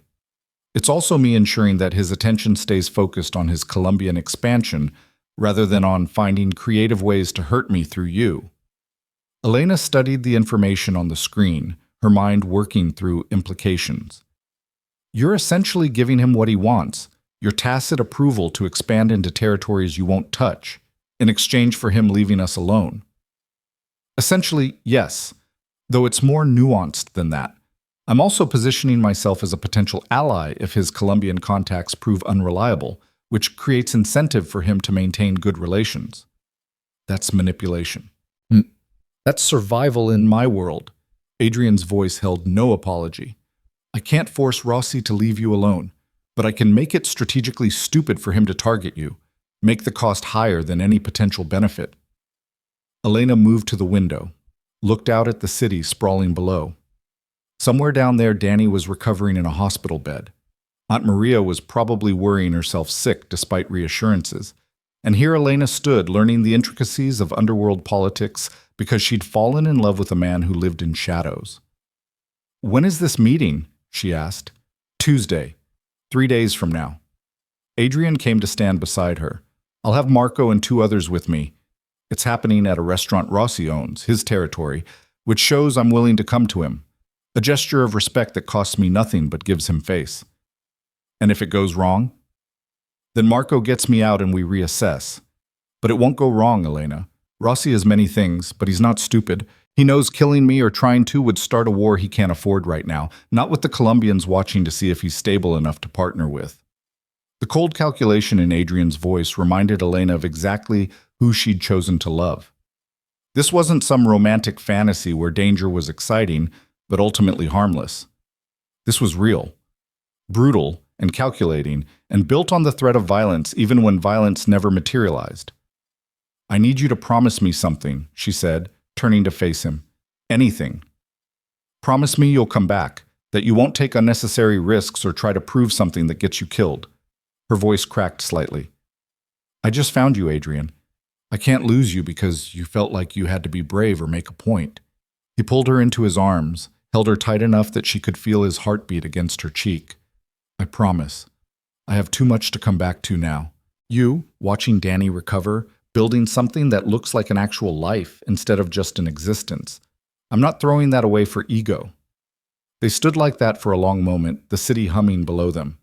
Finally, Adrian pulled back. I need to make some calls, finalize details. Will you stay here today? Work if you want, or just rest. Whatever you need. I should go back to the hospital. Elena, your aunt is there. Danny is stable. You've barely slept in 4 days. His expression was gentle but firm. Take care of yourself. That's not selfish. It's necessary. She wanted to argue, but exhaustion won out. While Adrian disappeared into his study to conduct business, Elena curled up on the couch with one of the books from his shelf, a first edition of something literary she'd never have been able to afford. The irony wasn't lost on her. A month ago, she'd been cleaning this apartment, and now she was reading rare books while the owner negotiated with criminals. She must have dozed off because the next thing she knew, Marco was gently shaking her shoulder. Sorry to wake you, he said quietly, but there's someone here to see you. Says it's urgent. Elena sat up, disoriented. Who?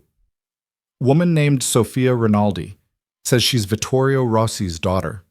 The name sent adrenaline spiking through Elena's system. She stood quickly, smoothing her rumpled clothes. Does Adrian know? He's on a conference call, asked me to see what she wants first. Marco's expression was carefully neutral. She's unarmed, came alone, asked specifically to speak with you. Could be a trap, could be legitimate. Your call whether to see her. Elena's mind raced. Rossi's daughter coming here, asking for her specifically. It could mean anything from threat to olive branch to something she couldn't even predict. I'll see her, Elena decided. But stay close. Always do. Sophia Rinaldi was younger than Elena expected, maybe 30, with her father's sharp eyes but a softer face. She stood in the penthouse living room like someone comfortable in luxury, examining the space with casual interest. "Miss Cruz," she said, turning when Elena entered. "Thank you for seeing me. I know this is unexpected." That's an understatement. Elena kept her voice level, professional. "What can I do for you, Miss Rinaldi?" "Sophia, please, and I'm here to give you a warning." She glanced at Marco, who had positioned himself near the door. "What I have to say is for you alone." "Marco stays. Those are my terms." Sophia considered this, then nodded. "Fair enough. Miss Cruz, my father is planning something that involves you and Mr. Vale." Elena felt her stomach drop.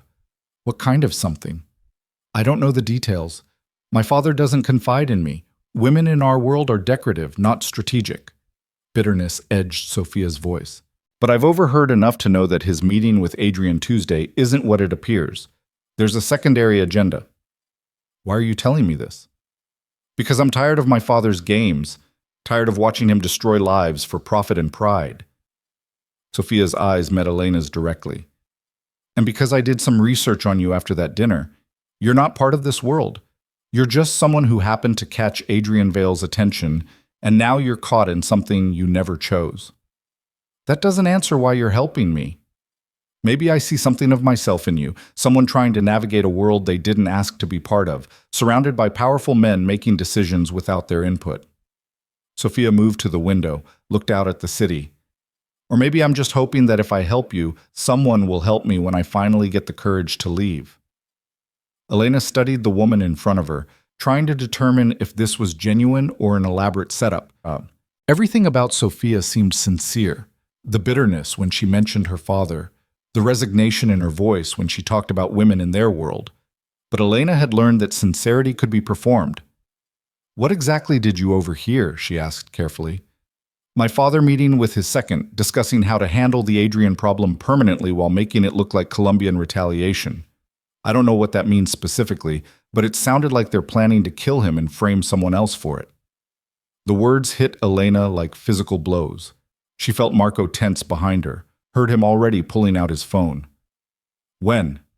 Elena forced the word past the fear constricting her throat. "Tuesday. At the meeting. Or shortly after, I'm not sure." Sophia turned back to face her. "Miss Cruz, my father is a dangerous man. He doesn't forgive perceived slights, and Adrian refusing his expansion proposal was a very public slight. This meeting is a trap. Then why suggest the meeting at all? Why not just refuse to meet?" "Because refusing would have been interpreted as fear. Adrian showing up demonstrates strength and gives my father the opportunity he needs to eliminate a rival while expanding his own territory." Sophia's expression was sympathetic. "I'm sorry. I know this isn't what you wanted to hear." Elena's mind raced through implications, possibilities, ways to warn Adrian without revealing her source. But before she could formulate a response, Adrian himself appeared in the doorway, his expression unreadable. "Miss Rinaldi," he said, his voice carrying that particular edge that meant danger. "This is unexpected." "Mr. Vale." Sophia didn't flinch from his scrutiny. "I was just leaving. I've said what I came to say." "Which was?" Adrian moved into the room with predatory grace, and Elena saw Sophia tense despite her apparent confidence. "That Tuesday's meeting isn't safe. That my father is planning something." Sophia lifted her chin, meeting Adrian's eyes directly. "Do with that information what you will." "And why would Vittorio Rossi's daughter betray her own father?" "Because sometimes family isn't worth the cost of loyalty." Sophia moved toward the door, then paused. "Miss Cruz, I hope you understand what you're getting into. This world, it doesn't let people go easily. Choose carefully whether Adrian Vale is worth the price you'll pay." Then she was gone, Marco escorting her out, leaving Elena alone with Adrian. For a long moment, neither spoke. Elena could see Adrian processing the information, running scenarios, calculating risks. When he finally looked at her, his expression was carefully controlled. "Did you believe her?" he asked. "I don't know. It could be truth, or it could be Rossi trying to scare us." Elena wrapped her arms around herself. But Adrian, if there's even a chance she's right, then I don't go to the meeting, or I go prepared for betrayal. He pulled out his phone, started typing rapidly. I need to verify this through other channels, see if anyone else has picked up chatter about Rossi planning something for Tuesday. And if they have, then we adapt, change the game. Adrian's eyes met hers. Elena, this is what I meant when I said my world comes with costs. This uncertainty, this constant calculation of who to trust and what moves to make. It never stops. I know. Elena moved to him, took his face in her hands. But I'm not asking for it to stop. I'm asking you to be smart, to not walk into something that could get you killed just to prove a point. I won't, I promise. He covered her hands with his. But I also won't let Rossi think he can threaten me or mine without consequences. There has to be a response, Elena. Otherwise, every other rival will think I'm vulnerable. The pragmatic brutality of it hit Elena again. This wasn't a world where you could just walk away or choose peace. Violence deferred was just violence delayed, and Adrian had to constantly prove he was more dangerous than the cost of testing him. Over the next 2 days, the penthouse became a war room. Adrian's associates came and went, bringing information and taking orders. Marco coordinated security details, ran background checks, verified Sofia Rinaldi's claims through independent sources. And Elena watched it all, understanding for the first time the machinery that kept Adrian alive and powerful. Monday evening, Adrian found her in the kitchen making dinner, a habit she'd fallen into because cooking gave her something to do with her hands while her mind processed everything happening. Sofia was telling the truth, he said without preamble. 3 separate sources confirm Rossi has been positioning assets for something big Tuesday. The Colombian meeting is real, but there's a secondary plan involving me. Elena's hands stilled on the vegetables she'd been chopping. So you're not going? I'm going, but not the way Rossi expects. Adrian leaned against the counter, and Elena could see the strategist emerging. I'm bringing more security, changing the location at the last minute, and I'm recording everything. If Rossi tries anything, I'll have proof to share with every organization he's trying to build alliances with. That sounds like you're still walking into danger. I'm mitigating danger. There's a difference. His expression softened slightly. Elena, I can't hide from this. But I can control the variables, minimize risk, and ensure that if something does happen, Rossi pays a price that makes other rivals think twice about testing me. And what if controlling variables isn't enough? What if something goes wrong anyway? Adrian pulled her into his arms, and Elena let herself lean into his strength. Then Marco gets me out, and we regroup. But it won't come to that. Rossi is smart enough to know that killing me in a way that's traceable would destroy everything he's building. You sound very certain. I've been doing this a long time. I'm still alive because I understand how men like Rossi think. He pressed a kiss to her temple. Trust me. Elena wanted to, but trust felt like a luxury she couldn't afford, not when the man she loved was preparing to walk into a meeting that his enemy's own daughter had warned was a trap. That night, lying in Adrian's bed with his arms around her, Elena made a decision. She couldn't stop him from going to this meeting. That would undermine everything he'd built, make him look weak in a world where weakness was fatal. But she could ensure she wasn't sitting helpless while he put himself in danger. I want to learn, she said into the darkness. Learn what? Adrian's voice was sleepy, relaxed in a way he rarely allowed himself to be. How your world works. Not just the surface-level things, but the actual mechanics. How you assess threats, make strategic decisions, protect what matters. Elena turned to face him. If I'm going to be part of your life, I need to understand it, really understand it. Adrian was quiet for a moment. That's not a small ask. Understanding my world means seeing things you can't unsee, knowing things that put you at risk just by knowing them. I'm already at risk. At least let me be informed risk. He studied her in the dim light filtering through the windows. All right. After Tuesday, after the situation with Rossi is resolved, I'll teach you everything you want to know. Promise? Promise. Now sleep. Tomorrow is going to be complicated enough without exhaustion making it worse. Tuesday arrived gray and cold, the kind of November day that promised winter's arrival. Elena woke early, watched Adrian go through his morning routine with the careful precision of someone preparing for battle. He dressed in a suit that probably cost more than her monthly rent, but Elena understood it was armor as much as fashion, the costume of power that made men in his world take him seriously. "I'll be back by dinner," he said, kissing her goodbye. "Marco will stay here with you. If anything feels wrong, anything at all, you call me immediately. Be careful." The words felt inadequate, but Elena didn't know what else to say. "Always am." He smiled, but it didn't reach his eyes. "I love you, Elena Cruz. Remember that." Then he was gone, and Elena was left with Marco and the terrible waiting that came with sending someone you loved into danger. The hours crawled past. Elena tried to distract herself with work, with reading, with anything that would keep her mind occupied. But every time her phone buzzed, her heart jumped. Marco sat in the living room, quietly monitoring communications, his expression giving nothing away. At 2 p.m., her phone rang, Adrian's name on the screen. "Adrian?" She answered immediately. "Is everything—" "I'm fine. The meeting went exactly as planned."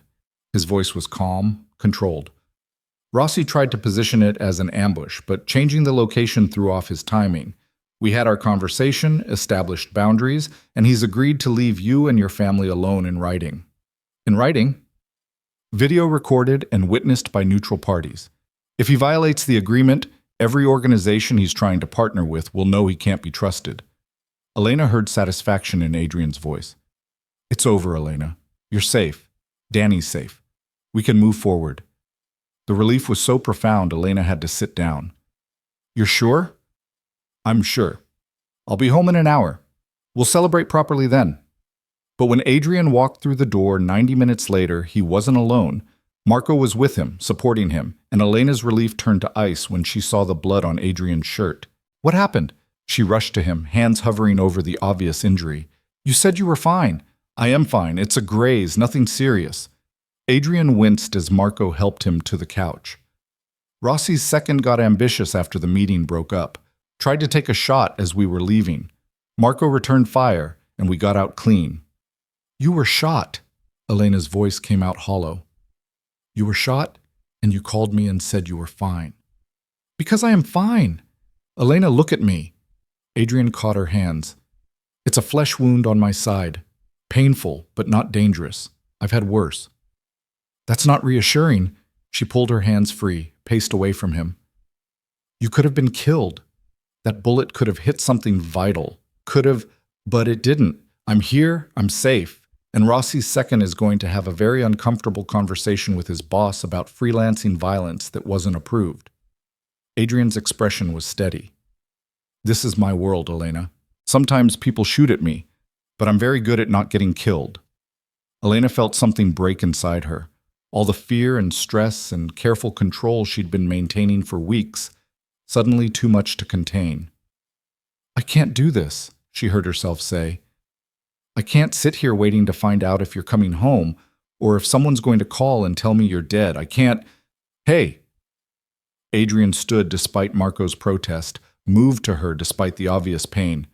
"Elena, breathe. Look at me and breathe." But she couldn't. The tears came hard and fast, weeks of accumulated terror pouring out. Adrian pulled her against him, held her while she sobbed, murmuring reassurances she couldn't quite hear through the fear.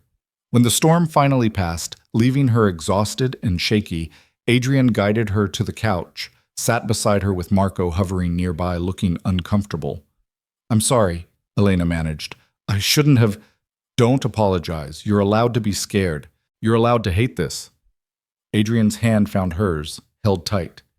"But Elena, I need you to understand something. This was the exception, not the rule.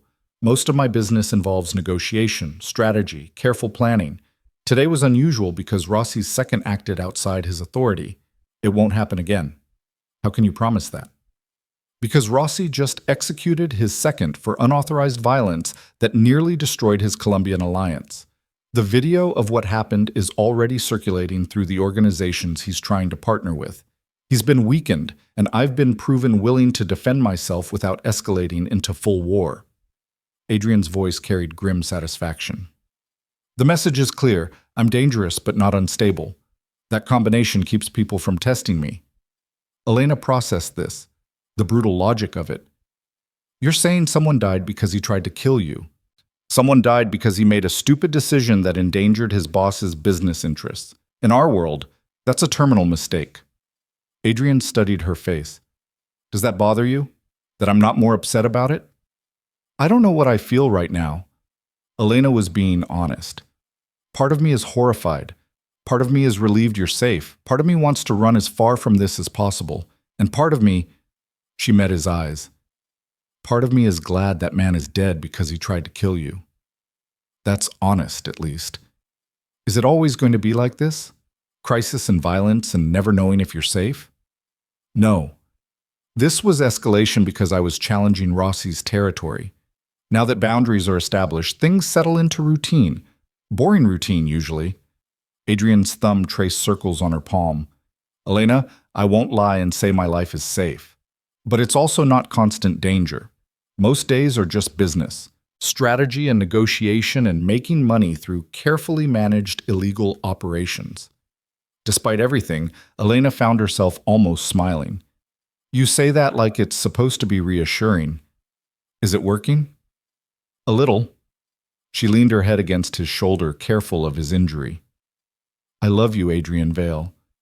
But I need you to promise me something. Anything. Promise me you'll stop minimizing injuries. If you get shot, even if it's just a graze, I need to know immediately, not an hour later when you've decided I've worried enough. Deal, as long as you promise to not immediately panic when I tell you. I can't promise that, but I'll try to panic productively. Marco, who had been standing awkwardly near the door, cleared his throat. Boss, you need medical attention. That wound should be properly cleaned and dressed.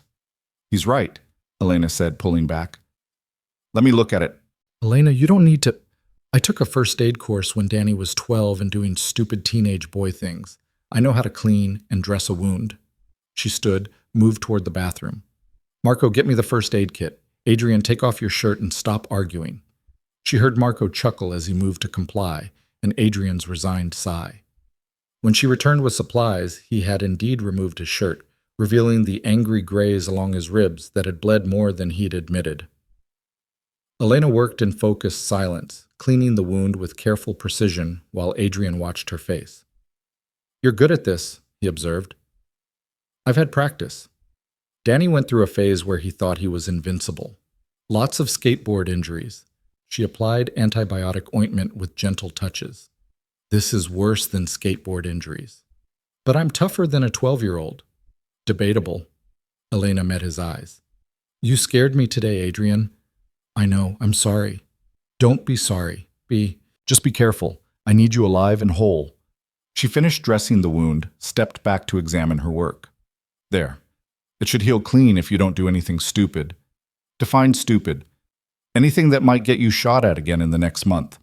Adrian smiled, genuine and warm. I'll do my best.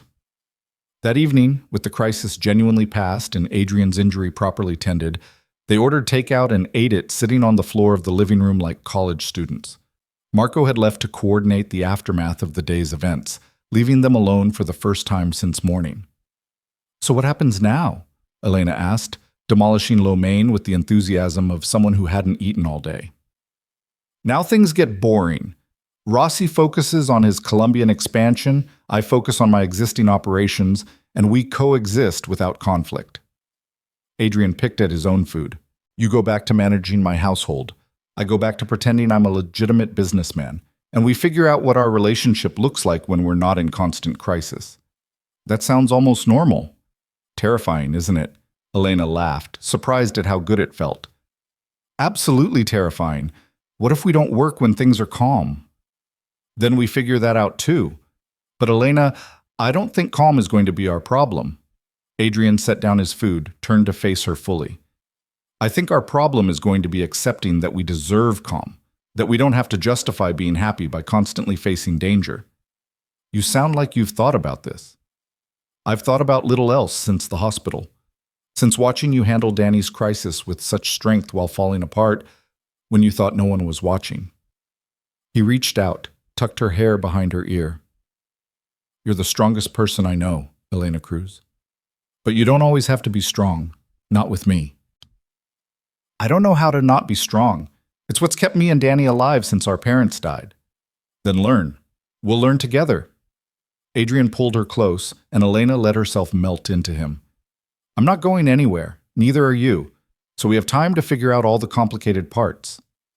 They sat like that for a long time, wrapped around each other on the living room floor, the city glittering beyond the windows. And for the first time since that fateful dinner with Rossi, Elena allowed herself to believe that maybe, just maybe, they were going to be okay. Not safe. Safety was an illusion in Adrian's world. But together, partners, choosing each other despite the complications and danger and impossible circumstances. It wasn't the life she'd planned, but it was the life she'd chosen, and that made all the difference. The weeks following the confrontation with Rossi settled into something Elena had never experienced before, a rhythm that felt almost like normalcy. Danny came home from the hospital with strict instructions about activity limitations and a medication schedule Elena managed with the precision of a military operation. Adrian's wound healed cleanly, leaving a scar he refused to hide, and Elena couldn't stop touching, as if reassuring herself he was still whole. But beneath the surface calm, Elena felt herself changing in ways she couldn't quite articulate. She had stopped being the invisible house manager who moved through Adrian's life without leaving traces. Now she was simply present, sitting in on business calls when Adrian invited her, offering perspectives he actually listened to, learning the language of his world not through deliberate ignorance, but through careful observation. You're good at this, Marco observed one afternoon, finding Elena reviewing security schedules in Adrian's study. Reading situations, understanding motivations, ever think about doing this professionally? What? Becoming a criminal? Elena didn't look up from the documents. I was thinking more strategic consultant, but sure, we can call it crime if it makes you feel better. Marco's dry humor had become familiar over the past month. Seriously, though, you have instincts for this work. Adrian's noticed. Adrian notices everything. True. But he doesn't usually look at people the way he looks at you, like you're something that might disappear if he blinks. Marco moved to the window, his usual post. For what it's worth, I think you're good for him.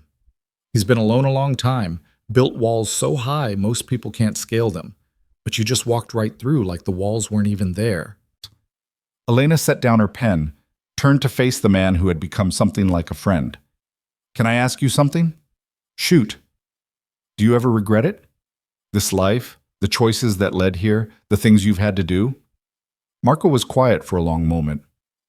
Every day. But regret doesn't change what is, only what might have been. And what might have been is just fantasy. We tell ourselves to feel better about the roads we didn't take. That's surprisingly philosophical. I have depths. He smiled slightly. Why do you ask? Having second thoughts? Not exactly. More like first thoughts about what comes next. I can't be Adrian's house manager forever. Not when everyone knows I'm more than that. But I don't know what else I could be in this world. You could be exactly what you are, his partner. The person he trusts to see the whole picture and tell him when he's being stupid. Marco's expression was knowing. That's more valuable than any job title, Elena. Trust me. Before Elena could respond, Adrian appeared in the doorway, his expression troubled in a way that immediately set off alarms. We need to talk, he said, his voice carrying that particular edge that meant serious business. Both of you. They gathered in the living room, and Adrian pulled up files on his laptop that made Elena's stomach clench. Photos of men she didn't recognize, financial records, shipping manifests that looked legitimate but probably weren't. Rossi is dead, Adrian said without preamble. Killed last night in what's being reported as a home invasion gone wrong. The words hung in the air like smoke. Elena felt her world tilt slightly. Are you... She started, but Adrian cut her off. I had nothing to do with it. Neither did anyone connected to me. His voice was firm. But his death creates a vacuum. Territory, resources, alliances, all suddenly available to whoever can claim them. And people will think you were involved, Elena said, understanding dawning. They'll think you orchestrated it to take over his operations. Exactly. Which means I need to make it very clear, very publicly, that I wasn't involved and have no interest in expanding into his territories. Adrian's jaw tightened. But I also need to protect what's mine. Because without Rossi's influence keeping other players in check, someone might decide testing me is worth the risk. Marco leaned forward. What's the play? Complete transparency. I'm calling a meeting with every major operator who had dealings with Rossi, showing them my communications logs, proving I was nowhere near him when he died, and making it clear I respect the territorial boundaries we'd established. Adrian's eyes found Elena's. I need you to come with me. Why? The question came out sharper than intended. Because you're my vulnerability, and I need to make it clear that vulnerability is also my strength. That I have something worth protecting, which makes me more dangerous than someone with nothing to lose. He moved to sit beside her. Elena, I know this isn't what you signed up for, but I need you to stand beside me one more time. Show these people that we're united, that threatening you means going through me. Elena thought about refusing, thought about all the very reasonable objections she could make to being paraded in front of dangerous men as proof of Adrian's commitment to something. But she also thought about the past 6 weeks, about how Adrian had paid for Danny's surgery without hesitation, had held her through panic attacks, had taught her his world while respecting her boundaries. When? She asked simply. Tomorrow night. Neutral location, Marco and a full security detail, completely controlled environment. Adrian's hand found hers. I won't put you in danger, but I need them to see us together, see that you're choosing to be there. It changes the dynamic from weakness they can exploit to strength they have to respect. And after, once everyone knows definitively that we're together, that I'm part of your world, then we figure out what that actually means, what you want from this life, what role you want to play beyond just being my partner. Adrian's expression softened. Elena, I don't want you to just exist in my world. I want you to shape it with me. The meeting took place in a private room at a restaurant Elena recognized from her research, one of the few truly neutral territories in the city, owned by someone powerful enough that no one would dare cause problems on his property. She dressed carefully, choosing a midnight blue dress that Adrian had bought her over her protests, understanding now that appearance mattered in these circles. Not invisible anymore, but visible in a way that communicated strength rather than vulnerability.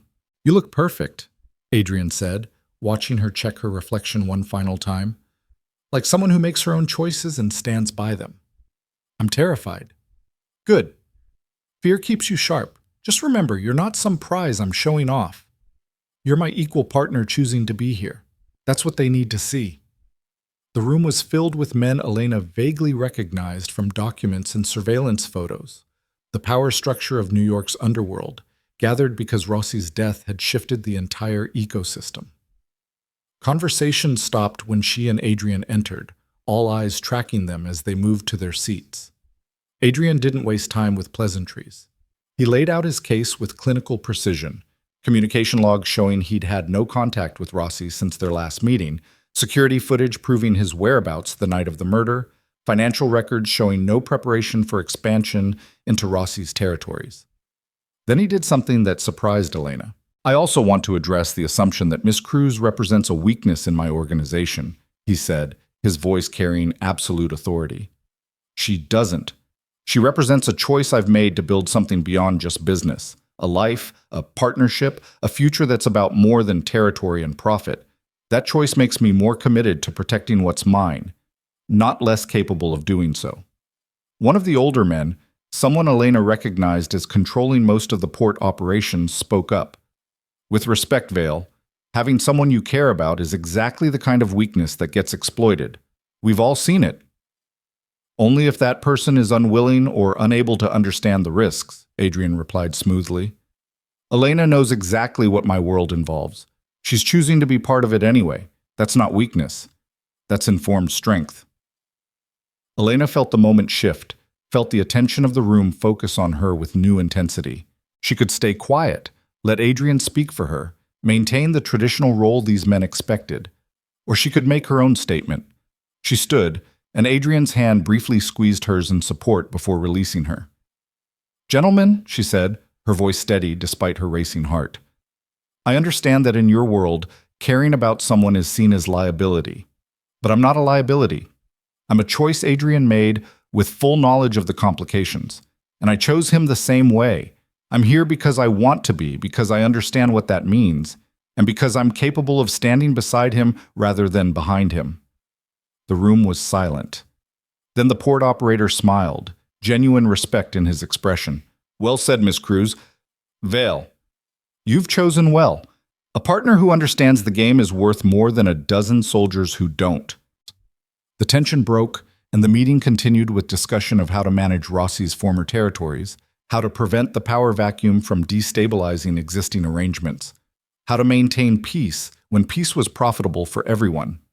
Elena listened, learning, understanding more with each exchange about how Adrian's world actually functioned. When they finally left, hours later, she felt exhausted but also strangely energized. "You were amazing in there," Adrian said in the car, Marco driving them home through midnight streets. "The way you spoke up, claimed your own authority, it changed how they see both of us." "I meant what I said. I'm choosing this, Adrian. All of it." Elena leaned her head against his shoulder. "But I need you to understand something. I can't just be your partner in the abstract. I need something concrete, something that's mine. What do you want?" Elena had been thinking about this for weeks, ever since Marco's comment about her having instincts for strategic work. "I want to help families like mine.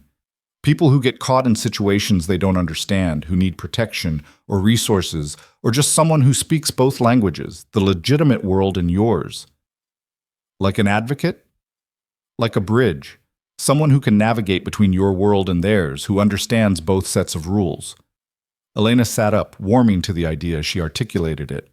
"There are so many people who end up in your world accidentally. Debt, circumstances, bad choices by people they love. I could help them negotiate, find solutions that don't destroy their lives." Adrian was quiet for a moment, processing. "That's actually brilliant, and it positions you as someone with your own power base, your own value beyond just being my partner. I have contacts who could use someone like that, someone they trust to handle delicate situations. Would it cause problems? Me having my own operation? It would cause respect. Show that you're not just decoration, that you bring your own skills and vision." Adrian pulled her close. "I love it. We'll set you up properly. Office, security, legitimate business structure. You'll be independent, but protected." "I can't afford an office. Consider it an investment in our shared future. Besides, having you established in your own right makes both of us stronger." He kissed her temple. "Elena Cruz, advocate for the accidentally criminal. It has a ring to it." The next 6 months transformed Elena's life in ways she couldn't have predicted. With Adrian's backing and her own growing reputation, she built a small practice helping people navigate the complicated intersection of legitimate and illegitimate worlds. A woman whose husband had gotten involved with loan sharks. A teenager whose brother was being recruited by a gang. A small business owner being squeezed for protection money he couldn't afford. Elena brokered solutions, called in favors through Adrian's network, and slowly built her own credibility. She moved into a small office in Tribeca, hired an assistant who asked no questions, and developed a reputation as someone who could fix problems without involving law enforcement. Danny recovered fully, returned to school with an impressive scar and a story about surviving a heart condition that made him briefly popular. He got early acceptance to Columbia for engineering, his future bright and secure in ways that made Elena's chest ache with pride. Aunt Maria stopped worrying quite so loudly, though she still crossed herself whenever Elena mentioned Adrian's name. "I don't understand your life, mija," she said one Sunday dinner, "but I see you happy. That's enough for me." And Elena was happy, in ways she'd forgotten were possible. Not safe. Safety was still an illusion in Adrian's world, but purposeful. Building something that mattered, standing beside someone who saw her as an equal, creating a life that was messy and complicated and absolutely hers.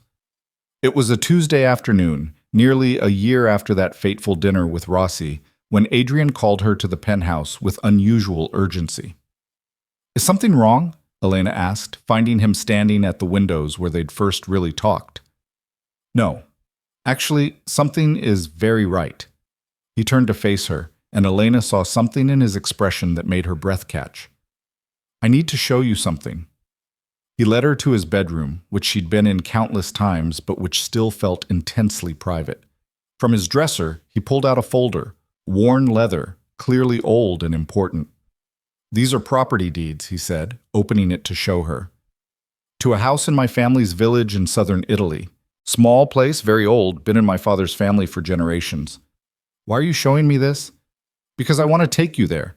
Not as my house manager, not as my partner in business, but as my wife. He set down the folder, took both her hands in his.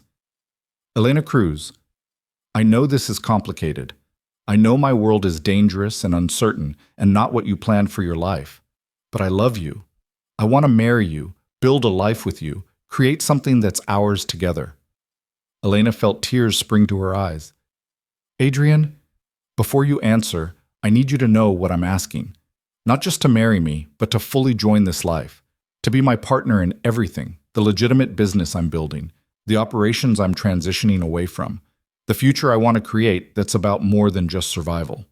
He released one hand to cup her face. I'm asking you to choose me. Every day, knowing exactly what that means. No more illusions, no more pretending this is temporary. All of it, forever. You're asking me to choose the dangerous thing that makes me happy instead of the safe thing that makes me lonely, Elena said, echoing Danny's words from so long ago. I'm asking you to choose us, to choose the life we're building together, messy and complicated as it is. Elena thought about the year that had passed, thought about Danny's recovery, her growing practice, the way Adrian made her feel seen and valued in ways no one else ever had. She thought about the fear and the danger and the constant uncertainty. And then she thought about going back to invisible, to safe, to the careful half-life she'd lived before Adrian claimed her in front of dangerous men. Yes, she said simply. Yes, I'll marry you. Yes to all of it. The danger, the complications, the beautiful messy life we're building. Yes to choosing you every single day. Adrian's smile was incandescent. He pulled out a ring, simple platinum with a single diamond, elegant without being ostentatious, and slipped it onto her finger. It was my mother's, he said softly. She wore it until the day she died. I think she'd be happy to know you have it. Elena looked at the ring, felt the weight of history and promise. Tell me about her, about your family, about where we're going in Italy. They sat on the bed, and Adrian told her stories she'd never heard, about his mother, who had tried to keep him separate from his father's world, about the small village where his family had lived for centuries, about the house that overlooked olive groves and the Mediterranean. He painted pictures of a life that was quieter, simpler, far from the complications of New York. I'm not saying we move there permanently, he clarified, but I want you to see it. Want you to understand where I come from, meet the few family members who are still alive, see that there's more to me than just the business in New York. When? Elena asked. 3 months? Gives us time to plan a small wedding, for Danny to finish his semester, for you to arrange coverage for your clients. Adrian pulled her close. We'll get married here, small ceremony with the people who matter. Then we'll go to Italy for a month, just us, and we'll figure out what our future looks like. A month away from everything? A month to just be us. No crises, no threats, no business emergencies, just Adrian and Elena figuring out what marriage looks like when we're not in survival mode. It sounded like paradise. The wedding was indeed small.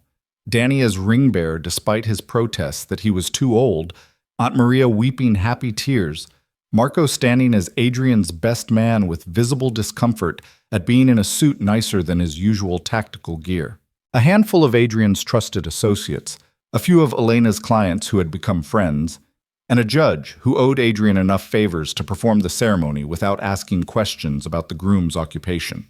Elena wore a simple white dress, flowers in her hair, and felt more beautiful than she ever had. Adrian couldn't stop touching her hand, her waist, her face, as if reassuring himself she was real and choosing him. I love you, he whispered during their first dance, the reception happening in the same penthouse where Elena had once been invisible. Thank you for seeing past what I do to who I am. I love you too. Thank you for making me visible. They left for Italy 2 days later, and the house Adrian had described was somehow better than Elena had imagined. Small and stone and ancient, perched on a hillside with views that made her breath catch. The village was quiet, the pace of life measured in seasons rather than quarters, and for the first time in her adult life, Elena felt herself truly relax. No one here knows what I do in New York, Adrian said, watching her explore the house. Here, I'm just the Vale boy who moved to America and comes back sometimes. It's freeing. They spent weeks in that house, learning each other without the pressure of crises or business or the constant vigilance required in New York. Adrian taught her to make his grandmother's pasta sauce. She taught him the card games her father had played. They walked through olive groves and small villages, ate dinners that lasted hours, made love in the afternoon sunlight that streamed through ancient windows.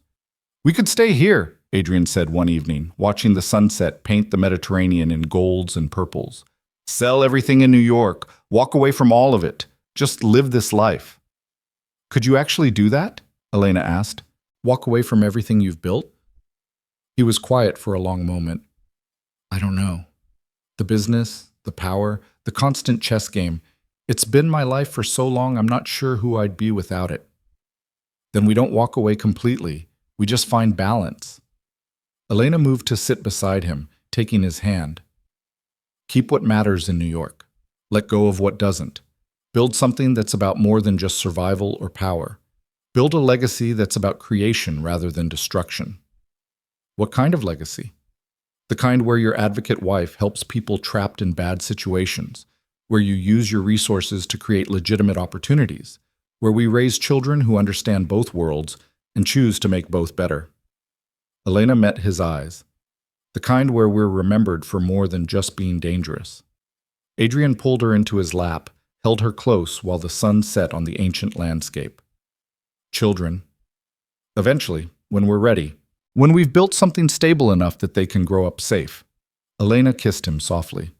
I want your children, Adrian Vale. I want messy mornings and teenage rebellions and all the beautiful chaos that comes with building a family. I want that too. With you, all of it. They stayed in Italy for 6 weeks, longer than planned, reluctant to return to the complications of New York. But eventually, responsibility called them back. Elena's clients needing her, Adrian's legitimate businesses requiring attention, Danny starting his first semester at Columbia and needing the reassurance of family nearby. The penthouse felt different when they returned, transformed from bachelor space into something that reflected both of them. Elena had moved in fully now, her books sharing shelves with Adrian's files, her coffee mugs mixing with his expensive china, her presence woven through every room in ways that made the space finally feel like home. Welcome back, boss. Boss? Marco greeted them at the door, his small smile at the dual greeting making Elena laugh. City's been quiet while you were gone. Few small issues, nothing we couldn't handle. Good. I want to keep it that way. Adrian shrugged out of his jacket, and Elena saw him transforming back into the man who commanded rooms and negotiated with dangerous people. But now she saw beneath that armor to the man who made her pasta sauce and dreamed of a quieter life. The months that followed established a new rhythm. Adrian began systematically legitimizing his operations, moving money into legal investments, cutting ties with the most dangerous elements of his network. It wasn't fast, couldn't be fast without creating enemies, but it was deliberate, building towards something that wouldn't require constant vigilance, constant danger. Elena's practice grew, her reputation spreading through communities that needed someone who understood both worlds. She hired more staff, moved to a larger office, developed relationships with social services and legal aid organizations that could help when her methods weren't appropriate. Danny thrived at Columbia, his engineering courses challenging him in ways he loved. He still came to family dinners at the penthouse, still teased Elena about her complicated life, but now he also brought friends, normal college kids who had no idea his sister was married to someone who used to broker deals for the underworld.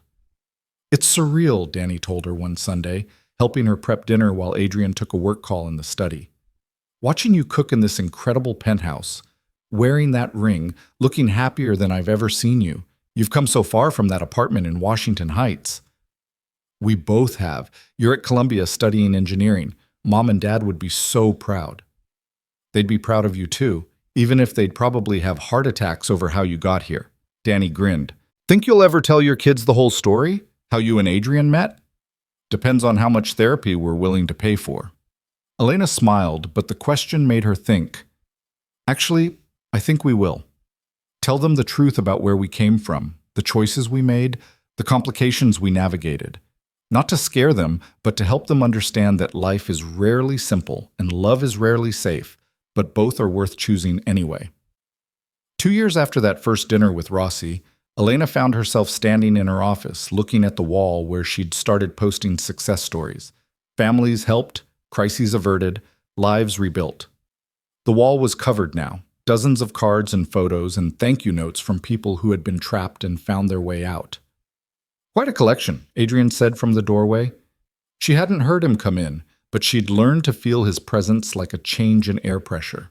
Each one represents someone who didn't have to choose between impossible options, someone who got to find a third way. Elena turned to face her husband. "We did this, Adrian. You and me and the resources we have access to. We actually made a difference." "You made a difference. I just provided funding and connections." But he was smiling, proud in a way that had nothing to do with power or territory. "I have something to tell you." "Should I be worried?" "Depends on your definition of worried." Adrian moved to stand beside her, looking at the wall of photos. "I finalized the last sale today. The port operations, the import channels, all of it, gone. Sold to people who will run them the same way I did, but no longer my problem." Elena felt her heart stutter. "You're out? Completely out?" "Completely legitimate. Well, as legitimate as anyone with my history can be. But yes, no more gray area operations, no more risk of federal investigation, no more looking over my shoulder wondering if today's the day someone decides I'm vulnerable." He turned to face her fully. "I did what I set out to do. Built wealth, created legitimate businesses that will support us for life, positioned myself to walk away when the time was right. The time is right, Elena. I want the future we talked about in Italy, the one that's about creation rather than destruction. What will you do instead? Invest, mentor, help other people legitimize their operations the way I did mine. And," he paused, something almost nervous in his expression, "if you're amenable, start working on those children we discussed." Elena laughed, joy bubbling up unexpectedly. "You're asking if I want to start trying for a baby? I'm saying I want all of it. The family, the quieter life, the legacy that's about more than power." Adrian pulled her close. "I want to watch you be an amazing mother, the way you've been an amazing wife, an advocate, and partner. I want to build something with you that's ours from the ground up." "Yes." Elena didn't need to think about it. "Yes to all of it. Let's build something beautiful." 3 years after Elena Cruz had been claimed in front of dangerous men by an employer who became her everything, she stood in that same penthouse holding a 6-month-old daughter who had Adrian's eyes and her stubborn determination. The view from the windows was the same, the city still glittering and indifferent below, but everything else had transformed. Danny was in his final year at Columbia, already fielding job offers from engineering firms. Aunt Maria had retired, living comfortably in a condo Adrian had bought her, spoiling her great niece with the enthusiasm of someone who had worried she'd never see this joy. Marco had transitioned to running security for Elena's practice, protecting the vulnerable rather than the powerful, finding redemption in protecting those who couldn't protect themselves. And Adrian had become something Elena never expected. A father who sang Italian lullabies at 2 a.m., a husband who made her coffee every morning, a man who had chosen creation over destruction and never looked back. "She's got your stubborn streak," he said, coming to stand beside her at the window. "Refused to nap again. She's got your inability to miss anything interesting." Elena shifted their daughter, Sophia, named for Adrian's mother, to a more comfortable position. "She knows the world is out there waiting." "The world can wait. She's too young to be plotting world domination." Adrian tickled Sophia's feet, earning a toothless grin. "Give her at least until she can walk before she starts conquering things." Elena laughed, feeling contentment settle around her like a warm blanket. This life they'd built, messy and complicated and nothing like what she'd planned, was exactly what she'd needed. Not safe, because safety was always an illusion, but chosen, built consciously, brick by brick, from materials that were far from perfect, but that created something beautiful anyway. "Do you ever regret it?" she asked Adrian softly. "Walking away from that world, choosing this instead?" "Never. not for a single moment. He wrapped his arm around her, and they stood like that, husband, wife, and daughter, looking out at the city that had brought them together. That world gave me you.